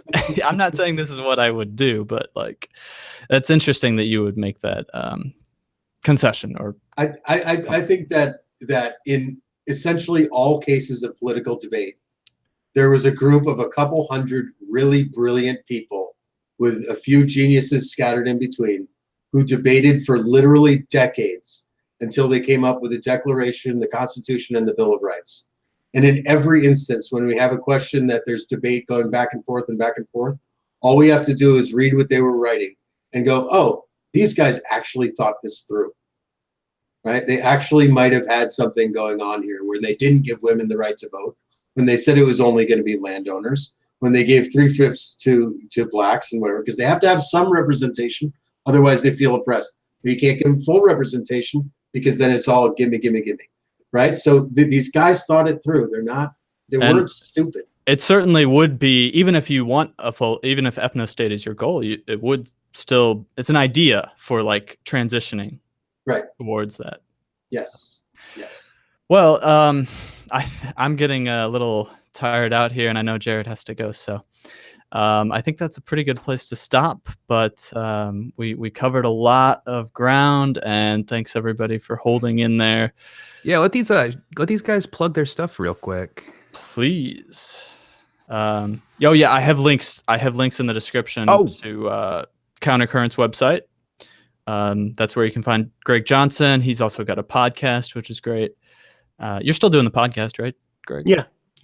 You can find everything at counter-currents.com. That's where all my stuff is aggregated. And I also have a Countercurrents TV YouTube channel, but everything that appears on that is also on the website. So just go to counter-currents.com, and that's how you can keep track of all the stuff that I'm doing and all the work that my various collaborators are doing as well. So thank you for having me on. I really have enjoyed this. This has been fun. Great. Thanks, Greg. Yes. And I wanted to thank Greg, first off, for coming and debating me. I'm a very, very small channel, Valid Thought. And that's all I do. But I've seen your website. It's very well thought out. You're a very smart person, obviously, and I respect your opinion and views. Obviously, we disagree on certain things, but I want to thank you for having this conversation, and thank Matt and Jared for hosting this on a free speech platform where we're able to have a reasonable discussion and go back and forth and not get banned for whatever, saying the wrong thing. You know what I mean? I really appreciate it. It's great that we have this in our society. And it's a shame that this is such a rare thing in our society. This should be what every conversation is. So I just want to thank you guys for hosting it, and thank Greg for participating as well. No, thanks, man. Appreciate it. Absolutely. Some people in the chat are telling me you should fix your lampshade because it's crooked. It's a cheap thing from Walmart 15 years ago. It's like hanging on. It's whatever. Hey, everybody, please hit the like button because it helps us out. Obviously, subscribe and hit that bell thing so you get new notifications. We're going to do more of these. I don't know quite how often. We will probably have one next weekend. So hope you guys continue to tune in. You're still accepting participant requests, right? If anybody wants to debate, they should reach out to you. Absolutely. Yeah. My email address, I think I put that below, or you can find me on Twitter at Philosophic Art. So just send me a DM if you're interested in debating on anything, and no matter what side you are or what you identify as politically, not gender, of course. This is fun, man. I appreciate it. Thanks for having us all having us all here today. And in case people don't read the description, my name's Jared Howe. You can find me at jaredhowe.net or even at christophercantwell.com. I have a podcast that airs Tuesdays, Thursdays, and Saturdays called So to Speak. So yeah, check me out. Thanks again, Matt. Very good. Take care, everyone.